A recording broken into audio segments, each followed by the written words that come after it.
Lecture number 18। देखो third gear पे आते हैं, थोड़ा स्पीड पकड़ते हैं। ठीक है, हो गया था पिछले लेक्चर में, थोड़ा स्लो हो रहा था।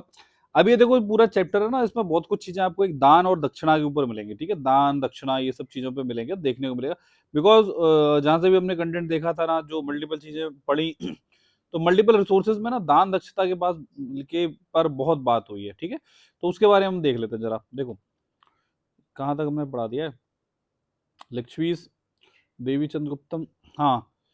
भूपाला, भूपाला क्या होता कि मतलब समझो भू मीन्स क्या है, ये रह गया था ना, ये सब तो मैंने बता दिया था, है ना। और कल सूत्र बताते हैं, भूपाला वही लिखा था कि जो भू मीन्स जमीन और उसको पालने वाला मैं भूपाला मीन्स राजा, राजा के पास जमीन होती है। ठीक है नाउ अगली इंपॉर्टेंट चीज है कि बहुत सारे मल्टीपल रिसोर्सेज में हमें दान और दक्षता के बारे में बहुत सारा वो टॉपिक्स थे, तो हमने सबको मर्ज करके एक जगह पे लिख दिया। एंशिएंट इंडिया में दान और दक्षिणा के बारे में अगर आपको लिखा है तो हर जगह आपको बोलना पड़ेगा कि उसका मतलब होता था फॉर्म्स ऑफ एक्सचेंज। तो ये नहीं होता था कि भाई कुछ भी दान दे दिया तो भाई किसी को कुछ प्रसाद चढ़ाना, ये सब हो गया। लिखा अगर एग्जाम में मिले ऑप्शन में कि फॉर्म्स ऑफ एक्सचेंज होता तो ठीक है। बार्टर सिस्टम मानो, दान और दक्षता एक तरीके से बार्टर सिस्टम हुआ करते थे, दान और दक्षिणा। ठीक है, तो an indicator of economic changes. ठीक, लॉ बुक्स लीगल कोड होते थे, धर्मशास्त्र बोलते थे, धर्म की बातें होती थी जो शास्त्रों में वो होता था धर्मशास्त्र, लॉ बुक्स होती थी। ठीक है, धर्म की book. Asiatic mode of production, Karl Marx का ये कंसेप्ट एक्चुअली क्यों बता रहा हूं मैं, कार्ल मार्क्स, क्योंकि कार्ल मार्क्स पे और गांधी पे कंपेयर करके एक यूपीएससी में क्वेश्चन आ चुका है प्रीलिम्स में। ज्यादातर लोगों ने गलत किया था, बट आपको गलत कहीं से भी आ जाए, एक्स्ट्रा गलत नहीं करना। ठीक है, तो एशियाटिक मोड ऑफ प्रोडक्शन क्या होता है, मोड ऑफ प्रोडक्शन और मीन्स ऑफ प्रोडक्शन क्या होता है, जल्दी से अगर आपको किसी को समझना है तो सुन लो कि एक्चुअली हिस्ट्री में क्या होता था। लोग हिस्टोरियंस तो होते थे और सोशोलॉजी भी साथ साथ में पढ़ते थे, तो इनका कॉम्बो बोला जाता है। इंडिया की हिस्टोरी को सोशोलॉजिकल पॉइंट ऑफ व्यू से पढ़ना, इंडोलॉजी बोलते हैं उसको, इंडोलॉजी। अब ये क्या कहता था, एशियाटिक मोड ऑफ प्रोडक्शन होता है कि कैपिटलिज्म, फ्यूडलिज्म, ये सब क्या है, मोड, किस मोड में आपका प्रोडक्शन हो रहा है, मोड है। अपन टीवी में मोड नहीं लगाते हैं कि रिमोट मोड है, वायरलेस मोड है, कुछ भी एवी मोड है, ऑडियो विजुअल मोड। तो ये तो मोड हो गया। एक होता है means of production, means by means of, कैसे कर रहा हूं, जैसे कि ट्रैक्टर है, लैंड है, तो ये मीन्स ऑफ प्रोडक्शन होता है, इसमें नहीं घुसना। कार्ल मार्क्स क्या कहता है कि जो एशिया में सिस्टम चलता है, यूरोप में चलता है, उससे अलग है। यहाँ पे है जो वो बेकार सिस्टम है, उसको बोलते हैं Asiatic mode of production. Mode of production तो मैंने समझ लिया कि वो तरीका क्या है, जैसे कैपिटलिज्म, फ्यूडलिज्म। तो ये यहाँ पे ये कहते थे कि एशिया में क्या होता है कि ये इसलिए अच्छा नहीं है, यहाँ पे गरीबी इसलिए आएगी, बात कहीं सही भी थी, कि यहाँ पे जितनी भी होती है ना कि लैंड होती है, वो प्राइवेटली ओन्ड लैंड नहीं होती है, अब्सेंस होता है, मतलब सारी की लैंड स्टेट ओन्ड होती है, राजा के पास। मिडेवल टाइम में बोल रहा होगा कार्ल मार्क्स अपने 1500 1600 में, है ना, कार्ल मार्क्स का टाइम वही कुछ था। और जो गांव होते हैं वो सेल्फ सफिशिएंट नेचर के होते हैं, बस विलेज इकोनॉमी होती है, बस वो बाहर बाहर ज्यादा भेजते नहीं है ना, कोई बहुत ज्यादा एक्सपोर्ट नहीं करते हैं। और स्टेट का ही कंट्रोल होता है मेजर पीडब्ल्यूडी वर्क्स पे, या मोस्ट इंपॉर्टेंटली इरिगेशन पे, और इसके बदले में राजा टैक्स लेता रहता है ना। तो इसीलिए कि जो किसान है वो अपना तरक्की कर ही नहीं पाते हैं, राजा अपनी तरक्की करता है। तो ये कार्ल मार्क्स ने बोला, कहीं हद तक सही भी था। ठीक है, 1837 में क्या होता है, ये नेक्स्ट पॉइंट है, ब्राह्मी स्क्रिप्ट। फिरोज शाह तुगलक होता है, फिरोज शाह तुगलक, मैं बता रहा हूं। फिरोज शाह तुगलक अपने जमाने में मेरठ से एक अशोकन पिलर को लेके आया था, कहां पे, दिल्ली में। अब दिल्ली में पिलर रखा था, उसके कुछ स्क्रिप्ट लिखी थी, लोग उस पर पढ़ाई करते रहे। 19th सेंचुरी आ गई, मतलब 1837 में।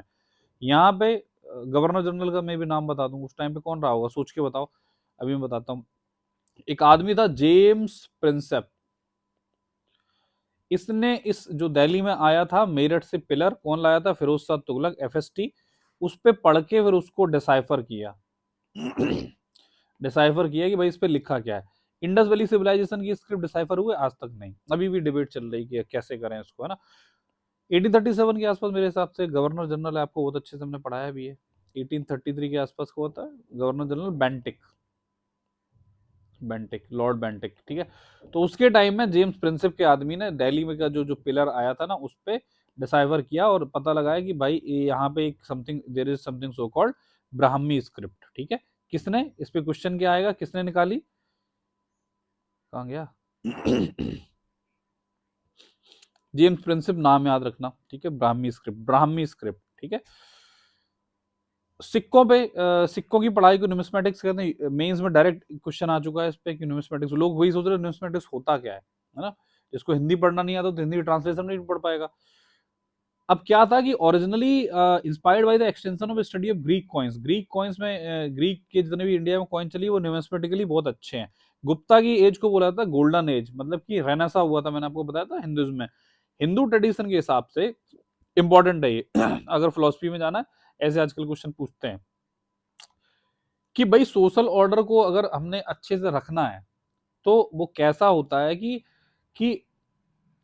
गॉड ने, भगवान ने बोला है कि भाई इंसान का वो जो राजा होता है कि वो उसको एक किंग किंग जो है ना वो भगवान से उसका वो है ऑर्डर कि उसको एक अपनी इमेज बना के भेजिए किंग के रूप में, जो जनता को प्रोटेक्ट करेगा और मेंटेन करेगा लॉ एंड ऑर्डर। और उसको उसके बदले में क्या चाहिए? Share of 1/6 of the produce. जो आपकी जमीन है उसकी रखवाली हम करेंगे, तो कहीं ना कहीं स्टार्टिंग मोड ऑफ प्रोडक्शन से लिंकेजेस है। वो आपकी जमीन है उसकी रखवाली करेगा और उसके बदले में 1/6 जो भी आप पैदा करोगे प्रोड्यूस उसका देगा। आप देखोगे सब जमाने में 1/6 ही प्रोड्यूस जनरली बड़ा फेमस था ठीक है। तो ये अब इस चीज को, ये तो ऑर्थोडॉक्स सिस्टम पुराने जमाने से चला आ रहा है, वैदिक सिस्टम सब लोग यही बोलने लगे, ठीक है। अब बुद्धा थे, वो तो हेटेरोडॉक्स आए थे, बुद्धिस्ट ने बोला कि भाई ये सब गलत है। उन्होंने बोला कि राजा को एक तरीके से चुनना चाहिए कि भाई the people gather together elected one amongst themself, कि भाई हम सब लोग एक इलेक्शन करें, मतलब रिपब्लिक एक डेमोक्रेटिक सिस्टम वाला है। अच्छी बात थी उस जमाने में कि भाई जो हम चुनेंगे वही हमारे ऊपर रूल करेगा, जिससे कि सोसाइटी ऑर्डरली रहे। और भले ही जो हम उसको दे रहे हैं 1/6 वो उसका भगवान की तरफ से फिक्स नहीं है, वो हम उसको उसकी तनख्वाह दे रहे हैं, वेजेस दे रहे हैं, सैलरी दे रहे हैं।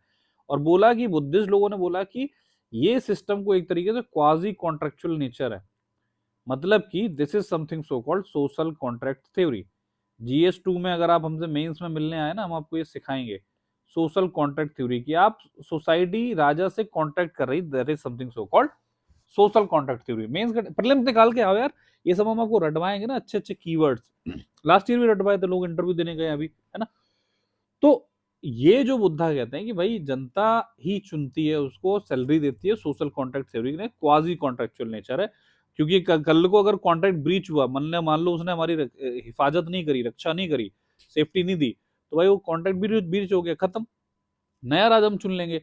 भगवान ने थोड़ा ना तुम्हें बना के हुआ है, जबकि वो लोग वैदिक सिस्टम वाले बोलते थे कि हाँ भगवान ने बना के बोला। ठीक है, समझ में आ गया। तो अल्टीमेटली सॉवरेनिटी ऑफ पीपल की बात करते हैं, ध्यान से सुनते जाना सब, ठीक। सॉवरेनिटी ऑफ पीपल है बुद्धा के हिसाब से, ना कि सॉवरेनिटी ऑफ किंग है, ठीक है।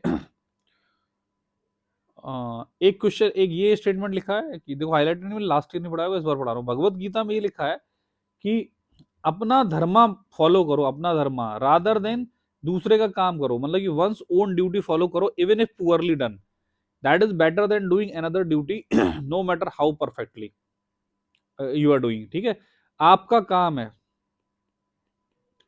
आपका काम है पढ़ाई करना, ठीक है। देखो अगर ये दिल्ली दिल्ली में जो जनता है ना, लाइब्रेरी कल्चर बड़ा फेमस है, library are the sweet spots, ठीक है।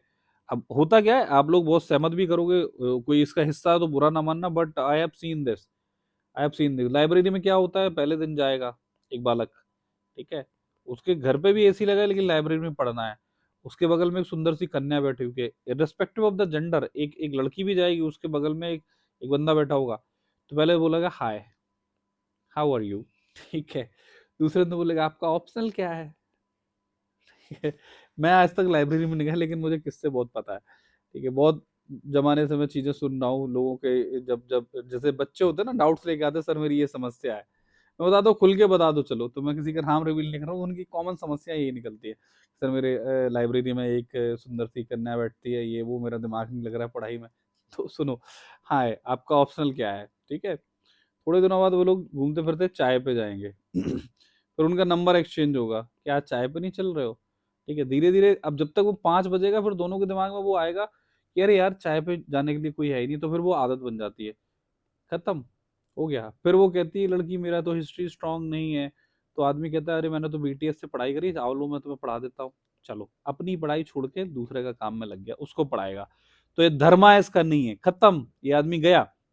कैसे कि one must according to rules, अपना धर्मा देखो भाई, तुम अपनी पहले पढ़ाई देखो, अपनी खुद की ड्यूटी अगर तुम कर रहे हो, भले ही तुम गंदी तरीके से पढ़ रहे हो, दिन में 2 ही घंटे पढ़ रहे हो और लेट लेट के घसीट घसीट के पढ़ रहे हो, कैसे भी वो ज्यादा जरूरी है रादर देन, भले ही पुअरली करो लेकिन अपना काम रादर देन तुम किसी दूसरे को पढ़ा रहे हो जाके। ऐसे थोड़ा ना होता है यार, ऐसे थोड़ा, तो गलत आपका वो धर्मा नहीं, गलत करो, धर्मा के अगेंस्ट जाओगे तो भुगतोगे, फिर आपको क्या बोलेगा, दंड मिलेगा। तो धर्मा के अगर अगेंस्ट जाओगे तो धर्मा इज प्रोटेक्टेड बाई दंडा।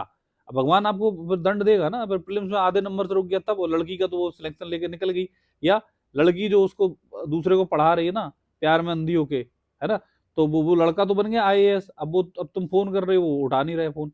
तो ये हीरोपंती और हीरोइनपंती नहीं करने का, ठीक है, अपना काम करो फिर आगे बढ़ो। अब वो दंडा एक्चुअली क्या होता था, दंडा लिटरली मीन्स होता था एक रॉड या स्टाफ, एक आपके साथ में रहता, तो पनिशमेंट देता अगर आप धर्मा के सही से नहीं चलोगे। तो जो हम अभी आपको दे रहे हैं इतना चमका चमका के, सुना सुना के, है ना। चलो आगे आओ। अब धर्मा वाला, धर्मा एक्चुअली धर्मा का जो वर्ड आ रहा है, ये सब आप वैदिक सिस्टम से याद रखो, रूट उसकी वही है वर्णा सिस्टम से, वर्णा सिस्टम से, ठीक है। तो ये था, तो ये बोलते थे कि जो जो इन्होंने तो वीके सिस्टम वर्णा सिस्टम चलाया, बोला कि एवरी एस्पेक्ट में ह्यूमन ह्यूमन एक्टिविटी में ही चलेगा, ठीक है, तो डिवीजन ऑफ सोसाइटी चलेगा, है ना। तो इट वाज लॉजिकल। तो ये क्या कहते थे कि equality of all before the law was not recognised, मतलब कि जब लीगल सिस्टम में भी आओगे तब भी वहां पे भी बंटवारा है कि किसी के लिए और लॉ है, किसी के लिए और लॉ। तो according to law books judicial punishment were required to take into consideration the caste of offender. समझ में आया, मतलब कि अगर आप जो धर्मा सिस्टम चलोगे, जो हिंदुत्व से निकल के आया था, वैदिक कल्चर से एक्चुअली निकल के आया था, हिंदुत्व तो नहीं बोलेंगे, हिंदुत्व में बहुत बड़ी बड़ी चीजें अच्छी अच्छी आ गई हैं, है ना। तो ये होता था कि जैसे आपने क्या करा, आपने किसी घर में चोरी कर दी और आप ब्राह्मण हो, तो आपको बोलेंगे कि 1 कोड़े की सजा दे दो और थोड़ी सी सुना दो और घर पे छोड़ दो, ठीक है। अगर आप शूद्र हो तो उसको बोला जाएगा 100 कोड़ों की सजा मारो और इसको ना फिर 2 दिन तक खाना भी नहीं दो। तो ये कास्ट के हिसाब से भी सेम क्राइम के लिए अलग चीजें हो रही। तो मतलब कि लॉ के बिफोर, इक्वलिटी बिफोर लॉ है नहीं है। आर्टिकल 14 क्या कहता है, आर्टिकल 14 क्या कहता है, आर्टिकल 14 कहता है हमारा ऑनरेबल कॉन्स्टिट्यूशन का कि भाई देयर शुड, चलो सुन लो थोड़ी पॉलिटी की बातें सुन लेते हैं, ये रिवाइज ही हो जाएगा। Article 14 it gives the concept of rule of law, है ना, थोड़ा पॉलिटी भी सीख लो यार, माहौल बदल जाएगा। Rule of law, and that rule of law has 2 concepts, first is equality before law, revise कर लो नुकसान नहीं करेगा, इक्वालिटी बिफोर लॉ। दूसरा इक्वल प्रोटेक्शन ऑफ लॉ। देखते हैं आप लोगों को ये भी पता था कि नहीं पता था, या बातों बातों में बस पॉलिटी लक्ष्मीकांत पढ़ के आ जाए। इक्वल प्रोटेक्शन ऑफ लॉ, ठीक है। ये सब कंसेप्ट रूल ऑफ लॉ का एक्चुअली एक नाम थे एक बहुत अच्छे ब्रिटिश ज्यूरिस्ट है, उनका नाम याद नहीं रहा, किसी को पता हो तो बताना। एरविन, नहीं यार बहुत अच्छा नाम है यार उनका, A B Dicey, A B Dicey, A B Dicey, A B Dicey नाम है, ब्रिटिश के ज्यूरिस्ट है, उन्होंने ये रूल ऑफ कंसेप्ट का दिया है। इक्वलिटी बिफोर लॉ का मतलब है कि हर आदमी लॉ के सामने इक्वल है, अब वो ब्राह्मण क्षत्रिय वैश्य शूद्र अमीर गरीब आदमी औरत कोई भी बना रहे, ये इक्वलिटी बिफोर लॉ कहता है। अब मैंने आदमी औरत भी बोला, सोचो, ठीक है।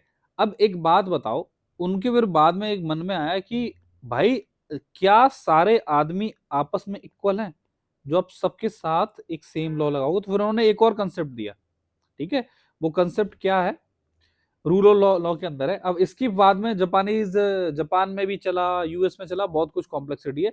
अभी रूल ऑफ लॉ याद रखना कि एवी डाइसी है, उसके अंदर ऐसी कुछ चीजें आती हैं रूल ऑफ लॉ के अंदर कि ये बताओ क्या क्या सारे आदमी इक्वल हैं, जो आप सबके सामने इक्वलिटी बिफोर लॉ लगा रहे हो। Then there is a modified concept, there is a modified concept that is so called equal protection of law.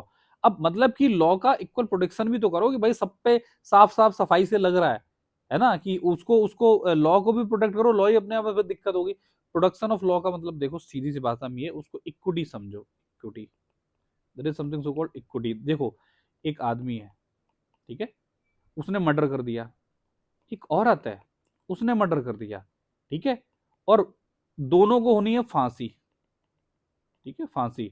अब औरत है, इसके एक पेट में एक बच्चा भी है, सी इज प्रेग्नेंट नाउ। जब उसने मर्डर किया था तब नहीं थी, बट अभी पता चला कि सी इज प्रेग्नेंट और वो 8 मंथ्स का उसका बेबी है अंदर, अब उसको भी फांसी होनी है, लटका दोगे क्या? बताओ, फांसी दे दोगे क्या? नहीं दोगे ना।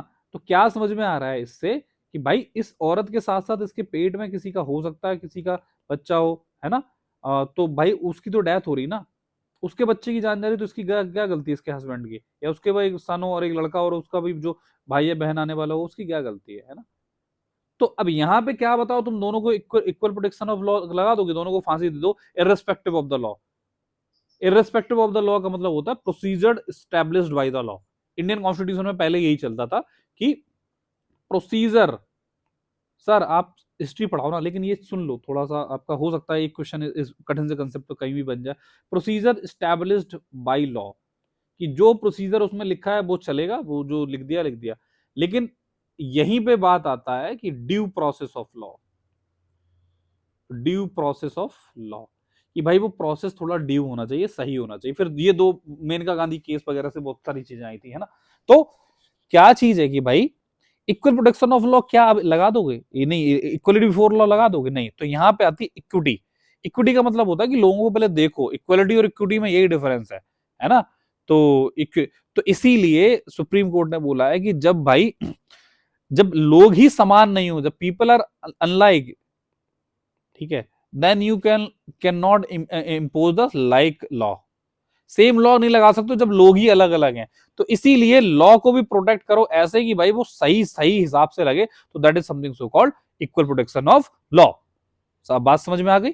बात समझ में आ गई। तो इक्वलिटी बिफोर लॉ का मतलब ये है कि सब लोग समान है, ठीक है। उसी के साथ एक और concept equal protection of law भी चाहिए, है ना, कि भाई जब जब लोग ही समान नहीं है तब उनके लिए भी लॉ को हटा दो। तो उस टाइम पे आप आर्टिकल 14 को आप लेके नहीं आ जाओगे कि हमारा आर्टिकल 14 ब्रीच हो रहा है। जैसे कि SC STs हैं, अब इनको रिजर्वेशन मिलता है, भाई इनके साथ बहुत कुछ गलत हुआ है, ठीक है। मैं इससे SC ST कम्युनिटी नहीं, but I have that sympathy कि भाई इनके साथ गलत हुआ, एक बार हिंदी में समझो जाके। वो बात अलग है कि अभी का जो सिस्टम है ना, कि जो लोग क्रीमी लेयर में आ गए हैं, अब वो भी SC STs का जो बहुत जो निचले तबके के लोग हैं SC STs में, अब जो जो शहरी क्लास है SC ST, वो फायदा ले जाते हैं। एक एक उनके बाप भी IAS थे, वो भी IAS हो गया, उनका लड़का भी IAS हो गया। अरे भाई क्रीमी लेयर लाओ SC STs में, है ना। ये जरूरत है कि भाई जो जो OBCs में लाते हो, ठीक है। तो यहाँ पे ये दिक्कत है। अब जैसे मैं SC STs की बात बोल रहा हूँ, इनके साथ क्या हुआ, जैसे अंबेडकर साहब ने महल सत्याग्रह और पता नहीं क्या क्या चलाया। अब उनको कभी भी उनको एलीट क्लास यार, बहुत लंबा डिस्कशन चला जाएगा, मैं ज्यादा नहीं पूछ रहा हूँ, वरना बहुत बहुत डिबेट में चला जाएगा। जब जब भी आप सुनो उसको सुन लो जरा, एक सबाल्टर्न पर्सपेक्टिव होता है, सबाल्टर्न, ऐसे एथिक्स में कभी काम ही आ जाएगा, सबाल्टर्न पर्सपेक्टिव। इसका मतलब ये होता है कि भाई जो निचले तबके के लोग हैं इनके साथ हमेशा यही किया कि कोई बड़ा आदमी इनका उद्धार करेगा। आप देख लो, गांधी जी को भी देख लो, नेहरू को देख लो, पंडित थे गांधी जी के, इनके जो फादर है वो मेयर या दीवान हुआ करते थे। जितने भी बड़े लोग हैं उन्होंने चंपाग्रह हुआ है, चंपाग्रह, वो क्या था, चंपारण सत्याग्रह हुआ। अरे गांधी जी ही क्यों आए भाई उनका उद्धार करने? कोई भाई कोई दलित ही क्यों नहीं बन के आ गया नेता? तो ये जब आप हिस्टोरिकल सोशियोलॉजिकल एंगल से सोचोगे ना, ये हिस्ट्री में लिखा जाता है कि ये इसको बोले थे सबाल्टर्न पर्सपेक्टिव। और इसको जो क्रूसेडर है वो क्या है, BR अम्बेडकर, अम्बेडकर साहब। इसीलिए उन्होंने बोला कि भाई दलितों के साथ हमेशा ये गलती क्यों हुआ यार। तो उनके साथ गलत हुआ तो इसीलिए वो उठ नहीं पाए, तो उनको कम से कम आज तो रिजर्व करके कुछ सीटें रखो। रिजर्वेशन बहुत बड़ा कंसेप्ट है, यस वो गलत है, बहुत मायनों में गलत भी है, ठीक है, गलत है। क्यों गलत है? कि भाई जो बिल्कुल गरीब तबके के, जैसे ST लोग हैं बेचारे, ST लोग, वो वहां पे एक जंगल में रहते हैं भाई, उनका क्यों नहीं अधिकार कि वो IAS बन सकते हैं? तो उनको यार रिजर्वेशन मिलना चाहिए, उनके साथ गलत हुआ है ना। लेकिन वो गलत होने के चक्कर में अब हमारा पॉलिटिकल सिस्टम इतना खराब हो गया कि रिजर्वेशन ही उन्होंने खराब करके मिसयूज हो रहा है वो। अम्बेडकर साहब की जो फिलॉसफी थी रिजर्वेशन की, आजकल के जमाने में तो खराब है। ना ही SC STs और ना ही OBC सही रिजर्वेशन पा रहे हैं, जिसको मिलना चाहिए वो नहीं मिल रहा है। कोई SC ST अगर सुन रहा हो इसको, तो दिल पे ना लेना, मैं कुछ और बोलना चाह रहा हूँ। मैं ये बोलना चाह रहा हूँ कि इसको जो जो आपको रिजर्वेशन मिलना चाहिए ना, वो पॉलिटिकली मोटिवेटेड लोगों को मिलता है, ठीक है। कहीं एक कम्युनिटी को दे देते हैं, कहीं कुछ दे देंगे। एलीट हैं जिनके भाई SC STs बाबा भी थे, दादा भी थे, उनके फादर भी IAS हैं, तो यार उनको रिजर्वेशन की क्या जरूरत है? जो नॉर्मल SC ST हैं गांव के शहरों के, उनको जिनके पास कुछ है नहीं, उनको मिलना चाहिए। खैर छोड़ो, मैं ये इसलिए बता रहा था कि कभी भी एक क्वेश्चन आ गया कि धर्मा सिस्टम जो होता था धर्मशास्त्र में, equality before law has been propagated और मेंटेन, नहीं, गलत है स्टेटमेंट। जबकि देखा जाए तो ये साफ साफ लिखा है equality of all before the law was not recognised, साफ साफ लिखा है, बहुत बड़ी बड़ी किताबों में लिखा, बड़े बड़े हिस्टोरियन ने, ठीक है। यहीं पे बुद्धा का जो ट्रेडिशन था, उन्होंने बोला कि भैया ये इंस्टीट्यूशन ऑफ कास्ट ये खराब चीज है, it's on the basis of caste, it should not be exploited. तो Buddhism was in the favour of equality before law. आज मेरी एनर्जी अच्छी है, आप सुन पा रहे होगे, है ना, इक्वलिटी बिफोर लॉ।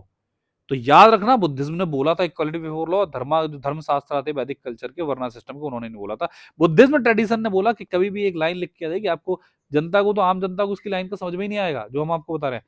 बुद्धा ने सपोर्ट किया, बुद्धिज्म ने बोला unqualified supremacy of moral law over politics, मतलब कि सुप्रीमेसी ऑफ मोरल लॉ होनी चाहिए, पॉलिटिक्स के हिसाब से नहीं चलेगा मोरल लॉ। मतलब कि ऐसा नहीं है कि कुछ कोई कोई क्वालिफाइड कोई चीज होगी कि तभी हम सुप्रीमेसी ऑफ मोरल लॉ लाएंगे, भाई वो अल्टीमेट है, दैट इज अनक्वालिफाइड। वो किसी की कोई क्वालिफिकेशन नहीं चाहिए कि मोरल लॉ किसी से अच्छा है बुरा है, वो ऑलरेडी क्वालिफाइड है, वो सब unqualified supremacy of moral law होनी चाहिए, कोई क्वालिफिकेशन नहीं चाहिए कि पॉलिटिक्स से आप उसको कंट्रोल करें, नो। तो अगर ऐसा स्टेटमेंट लिख के आ जाए तो 99% जनता तो इस मतलब का, लाइन का मतलब ही नहीं समझ पाएगी, ठीक है। आपको तो समझ में दिया ना मैंने। बुद्धा ने प्रीच किया कि भाई ऐसा है कि आप वर्ल्डली जो पसेशंस हैं कि बिल्डिंग और ये कपड़े, गुच्ची के कपड़े, H&M के कपड़े, ठीक है, और लिपस्टिक वगैरह और ये दुनिया भर की चीजें ना, इन सबसे मोह माया से दूर रहो, है ना।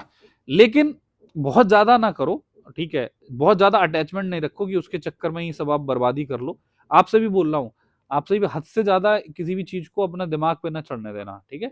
जैसे एग्जाम देना आपका धर्म है, देना दो जाके, ठीक है। इसके चक्कर में अगर कोई सुन रहा हो कि भाई जिंदगी खत्म कर लो, ये कर लो, अगर कभी भी आपको लगे, मौका लगे, आपको लग रहा है कोई आदमी टेंस्ड है और आपको लगे, आपको पता लगे नहीं है कि वो किस आदमी से किस हालत में झेल रहा है, खास तौर से तब जब प्रीलिम्स का रिजल्ट या मेंस का रिजल्ट आने वाला हो, प्रीलिम्स दे के आए कोई, तो खास तौर से आपको लग रहा है कोई बंदा परेशान हो, तो प्लीज उसकी हेल्प करना। नहीं आपको लग रहा है आपको कोई दिक्कत आ रहा है, आप हमसे बात कर लेना। आगे बहुत मैं हर बार दिल्ली में सुनता हूँ कि कोई ना कोई एक एक्सट्रीम स्टेप ले लेता है, कोई एग्जाम छूट गया या फेल हो गए, नहीं यार, जिंदगी बहुत बड़ी है, ठीक है, कभी भी ये सब नहीं करने का, है ना। तो बुद्धा कहते हैं ये वर्ल्डली पोजेशंस हैं, क्या है, यूपीएससी बोलता है कि ये सब छोड़ो, ठीक है, अभी आपका धर्म है, दे दो बस, ठीक है, हुआ हुआ, नहीं हुआ तो कोई बात नहीं, लेकिन अभी तो जान लगा के दो, हम एग्जाम की तैयारी कर रहे हैं, ठीक है। तो इंटरपर्सनल एक्टिविटीज जो है ना, उसको बुद्धा लेकिन रिकॉग्नाइज इनकरेज करते थे कि भाई आप ना थोड़ा बिजनेस क्लास बनो और आप पैसा कमाओ और दूसरे लोगों पे लगाओ। अब यहीं पे अपोजिट है, जैना लोग ये मना करते थे, बोलते थे कि भाई आप बहुत ज्यादा फिर आप जैसे खेती करोगे, खेती में कीड़े होते हैं वो मर जाते हैं, तो जैना थोड़ा सा अहिंसावाद थे, तो इसीलिए जैना ज्यादा फेमस भी नहीं हुआ, ये रियलिटी है, ठीक है। चलो, हाँ, अब बुद्धिज्म ने वीमेन के लिए क्या कहा, देखो Buddhist tradition showed greater liberality women के लिए, जैसे कि अब जैसे ये भी, इस पे भी क्वेश्चन बना है, हिंदू ट्रेडिशन में जैसे कि मॉन्क बनना या साध्वी बनना थोड़ा सा कठिन था, आप हस्बैंड से पूछना पड़ेगा, आपको बहुत कुछ परमिशन लेनी पड़ेगी, ठीक है। लेकिन उसमें बुद्धिस्ट ट्रेडिशन में कि वीमेन के लिए नन बनना, मतलब कि फीमेल मॉन्क को नन बोलते हैं, वो इजी था। तो इसमें स्टेटमेंट कैसे आएगा एग्जाम में, कैसे आएगा वो, इस एग्जाम में ऐसे ही आएगा स्टेटमेंट की विद रिस्पेक्ट टू बुद्धिज्म, एक स्टेटमेंट ऐसे आएगा कि बुद्धा के ट्रेडिशन में it was very tough and stricter to become a nun, Buddhist nun, as compare to become a this Hinduism female monk या साध्वी। तो ये क्वेश्चन स्टेटमेंट गलत है भाई, बुद्धा में थोड़ा सा लिबरेशन थी, लिबर्टी थी, यहाँ पे हिंदुइज्म में, वर्ना सिस्टम में बहुत कट्टरवाद था उस जमाने में, कि भाई हिंदुओं को, बाद में हिंदू सुधार हुआ ये सब देख देख के, बोला था कि हस्बैंड से पूछना पड़ेगा, ये है वो है, आपके पास जो भी जीन्स टॉप्स सब है दान करना, 50 चीजें बोलता होगा, फालतू की चीजें, मैं तो ऐसी कहानी बता रहा हूँ, है ना। तो नेक्स्ट, सेकेंड अर्बनाइजेशन इंडिया में, मतलब इसको 2 डिग्री अर्बनाइजेशन भी बोलते हैं, ये कब हुआ, ये हुआ है ये जो गैंगटिक वैली थी, जल्दी से सुनो बेटा, मैं अब ऐड करता हूँ, अब थोड़ा स्पीड भागना पड़ेगा, ठीक है। जैसे कि देखो, फर्स्ट अर्बनाइजेशन इंडिया में कब बोला जाता है, जब आपका ये जो इंडस वैली सिविलाइजेशन चला आ रहा था ना, that is so called urbanisation in India, ठीक है, अर्बनाइजेशन इन इंडिया। क्या बात है, क्या बढ़िया नक्शा बनाया यार, है ना। सो यहाँ पे इंडस वैली थी, ठीक है, यहाँ 5 नदियां, तो इसीलिए इसको पंजाब बोला जाता है। तो यहाँ पे इंडस वैली सिविलाइजेशन थी। They were termed as the urban people, क्योंकि उनका बहुत ईंटों से बनाते थे, बहुत कुछ करते थे, है ना, और एकदम ड्रेनेज सिस्टम बहुत अच्छा था। This is so called first urbanisation in India, Indus valley का। अब इंडस के बाद फिर आपको पता है कि वो ये सब चले गए थे, फिर आर्यंस आए थे पीपल में। आर्य ये भी नदी के किनारे रुके थे, वो भी नदी के किनारे रखे थे, ठीक है। हम भी उड़ा दिए गए थे, तुम भी उड़ा दिए जाओगे, मिर्जापुर का डायलॉग आ गया, समझ में आ गया ना, ठीक है। ये भी रुके थे, हम भी रुकेंगे। बता सकते हो कौन से डायलॉग की मैं बात कर रहा हूँ? रामाधीर सिंह, वो क्या नाम था यार, रमाकांत शुक्ला को जो उड़ाते हैं गुड्डू पंडित। तो खैर अभी वो उनके पिताजी, गुड्डू पंडित के पिताजी, मुझे अभी एक दिल्ली में सरवना भवन है, वहां पे हम लोग मिले थे, वी हैड अ मीटिंग। तो खैर साथ में हम लोगों ने डोसा भी खाया था। सो मैं क्या बोल रहा था, हाँ ना, द सेकंड थिंग इज कि ये जो नदी के किनारे रुके थे, तो हम भी नदी के किनारे रुकेंगे, है ना। तो ये कौन सी नदी है? गैंग्स, गंगा नदी। तो इस नदी के किनारे रुक के फिर ये मगधा वगदा डेवलप हुआ था। तो फिर ये मगधा क्यों फेमस था? क्योंकि गंगा के किनारे था, बहुत एल्यूवियल प्लेन थे, बहुत खेती उपजाऊ थी, पैसा मिलता था। तो फिर यहाँ पे बस्तियां बननी शुरू हुई, शहर बसे। तो this is something so called second degree या सेकंड अर्बनाइजेशन इंडिया, जो भी कब हुआ? वैदिक सिस्टम में, ठीक है, वैदिक सिस्टम में। वैदिक वेदा, वेदा का कल्चर यहीं पे तो था। चलो आ गया साहब, सेकंड अर्बनाइजेशन, ठीक है। पहला हुआ था इंडस वैली के आसपास। अब आ जाओ, ये जनपदा राजना पता है आपको, दासा, दासा मीन स्लेव होता था। भ्रतकास, ये आ सकता है, this is important, this is important, भ्रतकास। ट्रिक्स सर आप नहीं बता रहे हो, सर आप ट्रिक बताओ तो याद हो जाता। भ्रतका मीन्स देखो, भ्राता होता है ना, भ्राता मीन्स भाई। संस्कृत किसकी भी ठीक ठाक हो, तो भाता मीन्स, भ्राता मीन्स भाई होता है। तो भाई कोई तो ऐसे लेबर एवर की तरह अपन लोग काम करवाते हैं ना। मेरा तो कोई भाई नहीं है, बट स्टिल जिनके भाई होंगे तो छोटा भाई होता है ना। अब बड़ी बहन हो तो छोटे भाई बहन भाई को लेबर की तरह काम कराते हैं। तो समझो कि भ्रतका मीन्स भाई, लेबर एवर ऐसे करके याद रखना ना। तो हायर्ड लेबर एंड सर्वेंट्स, ये जो हाईलाइटेड नहीं है वो आपको पढ़ना है। श्रेणी धर्मा, श्रेणी मीन्स यही होता था कि भाई किस श्रेणी के आप काम कर रहे हो, है ना। श्रेणी मीन्स आपका क्या गिल्ड है, मतलब कि क्या मर्चेंट ग्रुप है, तो उसका लॉ। तो श्रेणी मीन्स भाई बिजनेस, धर्म मीन्स लॉ।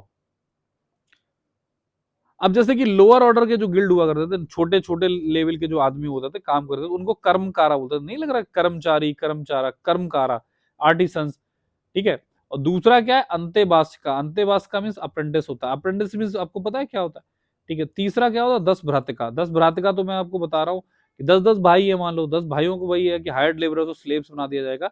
अब इससे पहले दो चीजों की मैं ट्रिक बता रहा हूँ। कर्मकार तो पता चल गया, 10 भ्राता भी पता चल गया, इससे रिलेट करा सकते हो भ्रातिका से। अब अंतेवासिका का क्या? यही डायरेक्ट लिख के आ जाएगा। अंतेवासिका का मतलब क्या होता है? तो अप्रेंटिस लिख के आ जाएगा। तो देखो, मान लो ये कंपनी है, ठीक है, ये कंपनी है। अब यहाँ पे ये लोग आदमी, नॉर्मल जनता काम कर रही है, ये लोग बढ़िया पार्टी वार्टी, बर्थडे पार्टी कर रहे हैं। ये रेगुलर एम्प्लॉयज है, रेगुलर एम्प्लॉयज। अब एक अप्रेंटिस लेने नहीं आता है कुछ टाइम के लिए, 1 महीने के लिए अप्रेंटिस, उसको 2,000 रुपए पकड़ा रहे हैं वो। अब उनको क्या करते हैं? उनको थोड़ा मार्जिनलाइज करते हैं ना। इनकी कुर्सियां यहाँ पड़ी हैं, रेगुलर एम्प्लॉयज की, चाय पानी कर रहे हैं, कॉफी पी रहे हैं। बेचारे अंतेवासिका को कोने में बैठा दिया, ठीक है, उसको बैठा। तो अंतेवासिका क्या, अंत में बैठा दिया ना, कोने में। बस याद रखो अंतेवासिका। अब एग्जाम में यही आएगा। एग्जाम में क्या होगा? अप्रेंटिस छुपा दिया, सोचो। अप्रेंटिस छुपा दिया, छोड़ो। आपको क्या करना है? इसकी पीएचडी करनी है। अंतेवासिका, अंतेवासिका, अंतेवासिका को आप तोड़ोगे। अंत में वास कर रहा है, अंत में वास कर रहा है। अंत में वास कौन करता था? अच्छा हाँ, वो कंपनी में सर ने बताया था कि अरे यार हाँ, वो उसको तो ऐसे बैठा देते हैं ना, तो मतलब कि फिर ऑप्शन में अचानक से आपको दिख के मिल गए, अरे अप्रेंटिस, वाह, खत्म हो गया, मिल गए नंबर, आगे बढ़ो, ठीक है, आगे बढ़ो। अब तो ये जो होते थे ना, दशम भ्रातिका वगैरह, ये सब, इन सब चीजों को मिला के अंतेवासिका, कर्मकारा, 10 भ्रातिका, इनको शूद्रा की कैटेगरी में रखा गया था, ठीक है, वर्णा सिस्टम में। सशूद्रा क्या होता था कि मतलब कि एक शूद्र जो, सा मीन्स अच्छा होता है, ठीक है, ठीक है, सा मीन्स अच्छा होता है ना, सू मीन्स भी अच्छा होता है। शूद्रा जो हो, अच्छा क्लीन रहता हो, साफ रहता हो, ठीक है। देखो शूद्रा की जगह देखो क्या लिखा है, उस जो भी रिसर्च डॉक्यूमेंट था, उसमें ईउद्रा लिखा है, ईउद्रा, है ना, यूद्रा। समझ में भी नहीं आ रहा, शूद्रा, वो पुराने जमाने के लोग ऐसे ही बोलते होंगे ना, यूद्रा उसको बोलना है ना। तो ये लिखा था, एज इट इज हमने भी वहीं से ऐसे लिया, ठीक है। अब वो ऐसा आदमी की जो एज ऑफ अनटचेबिलिटी पे होता है, एज ऑफ अनटचेबिलिटी पे होता है, उसको बोलते हैं सशूद्रा, ठीक है। एज का मतलब आ गया, एज इफेक्ट आपने सुना, edge effect, edge effect, edge effect आपने सुना एनवायरमेंट में। मैं बता दे रहा हूँ क्या होता है।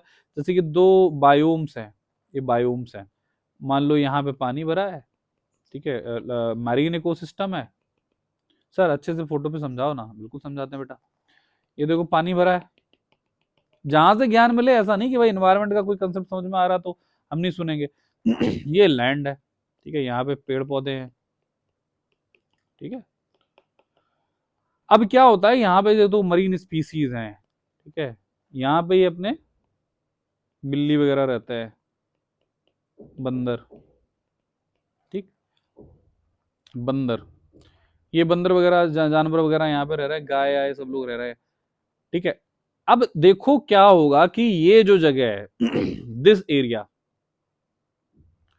बायोडायवर्सिटी की बात करी जाए तो सबसे ज्यादा इस एरिया में मिलेगी, मतलब कि एक इकोसिस्टम 1 है और इकोसिस्टम 2 है, इनके जो बीच का जो एज होगा, एज मींस कोना होता है ना, तो बिल्कुल मार्जिन पे बायोडायवर्सिटी सबसे ज्यादा मिलेगी, ठीक है। बायोडाइवर्सिटी, क्योंकि ये भी मिलने आ रहे होंगे, इनकी स्पीसीज भी, इनकी स्पीसीज क्रॉस फर्टिलाइजेशन, प्यार हो रहा होगा, लोग बढ़ रहे होंगे, जनसंख्या बढ़ रही होगी, है ना। तो ये जो जगह होती है ना, तो जनरली देखा गया है कि यहाँ पे मिक्स्ड टाइप की स्पीसीज पाई जाती हैं, and that is something that effect getting the larger type of जो बायोडाइवर्सिटी है, लार्जर स्कोप ऑफ डाइवर्सिटी यहाँ देखने को मिलता है, that is something so called edge effect. इस कंसेप्ट को बोलते हैं एज इफेक्ट, ठीक है, एज पे, समझ में आ गया।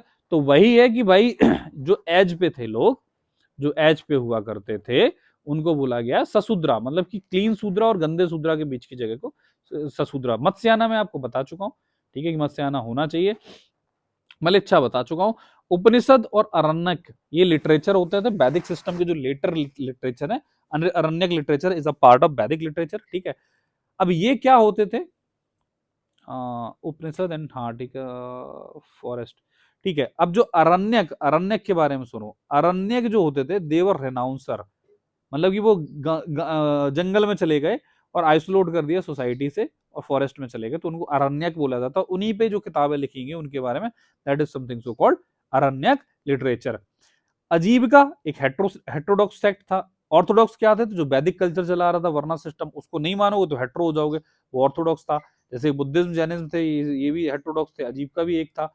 इसने क्या बोला कि इसने बोला कि भाई थॉट ऑन डिटर्मिनिज्म पे ध्यान दिया, ठीक है। उन्होंने बोला कि रेनंसिएशन ही केवल एक तरीका है अल्टीमेट पाथ ऑफ मोक्षा का, मोक्षा बोला गया ना कि निर्वाणा, है ना, हिंदुइज्म से रिलेटेड है। तो ये अजीविका, अजीविका सेक्ट की फिलॉसफी थी कि भाई सब छोड़ के त्याग कर दो। शायद आपको मैंने बताया होगा, सीजीएम चंद्रगुप्त मौर्य पुरानी क्लास में, ये बार, ये शायद अजीविका सेक्ट के फिलोसफर, अजीविका, एक मिनट मुझे सोचने दो, हाँ हाँ शायद मेरे हिसाब से, हाँ ठीक है, मेरे हिसाब से क्या कंफर्म ही है। अजीब, देखो चंद्रगुप्त मौर्य जो थे, जैसे अब मौर्यन डायनेस्टी के, मौर्यन मतलब अशोका की डायनेस्टी, तो ये बाबा हुआ करते थे, दादाजी, है ना, अशोका के। अब ये क्या फॉलो करते थे, यहाँ बताओ, ठीक है, चंद्रगुप्त मौर्य बताया तो था यार पिछली क्लास में।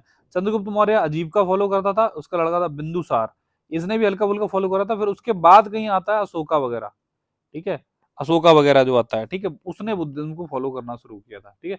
तो ये अजीविका में बोला जा रहा है कि भाई सब कुछ छोड़ दो, तो सीजीएम एक टाइम में बस सब कुछ छोड़ देगा ना, सब कुछ छोड़ दिया तो उसको समझ में आएगा कि ठीक है, तो उसने फिर धर्म बाद में अपना लिया था, जैनिज्म, और फिर वो भद्रबाहु जी के साथ में कर्नाटक में जाके इनकी डेथ हो गई थी, ठीक है, रेनंशिएट कर दिया था इन्होंने, सब कुछ छोड़ दिया था, ठीक है भाई।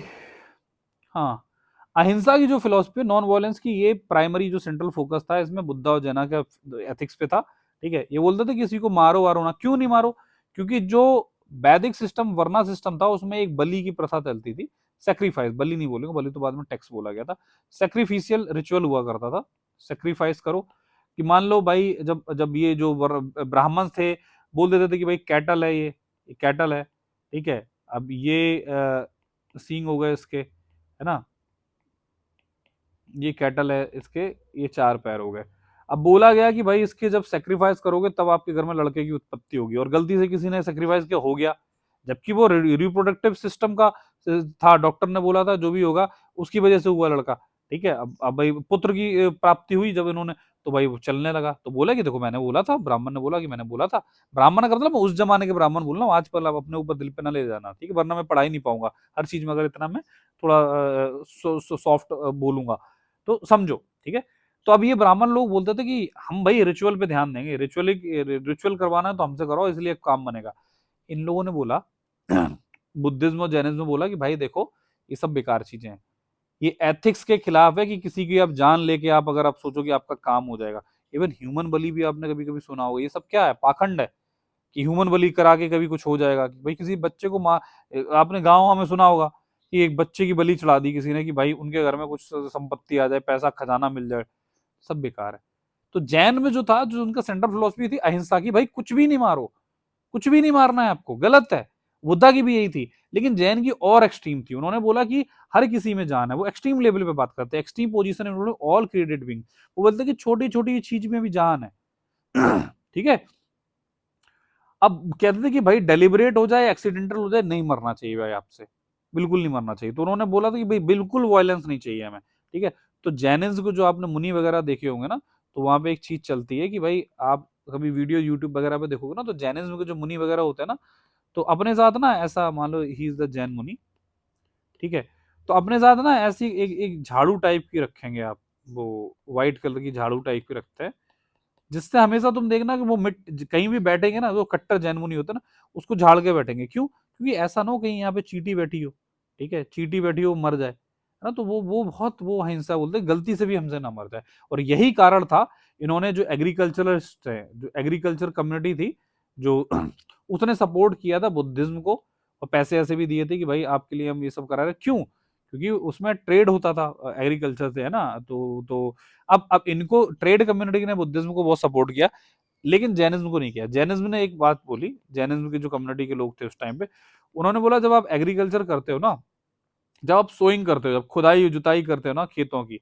पता है ना, खेत जोत रहे हो, उसमें फिर आप बीज डालोगे, तो जुताई करो तो इसमें हो सकता है कुछ केचुए वगैरह होंगे, वो छोटे मोटे कीड़े होंगे, माइक्रो ऑर्गेनिज्म, तो मर जाएंगे ना, आप उनका घर उजड़ा रहे हो, तो ये भी खराब है। तो इसीलिए जैनिज्म को बहुत ज्यादा सपोर्ट नहीं मिल पाया ट्रेडर कम्युनिटी से, उतना इसीलिए डेवलप नहीं हो पाया था इंडिया में, एंशिएंट इंडिया में, ठीक है। तो ये पूरे जैनिज्म की फिलोसफी थी। अब इतना आपको ज्ञान हो गया तो समझ में आ जाएगा। बुद्धा ने देखो संस्कृत में नहीं किया प्रीच, क्योंकि संस्कृत में तो वर्ना सिस्टम वाले वो एलिट लैंग्वेज में बोलते थे कि हम एलिट है।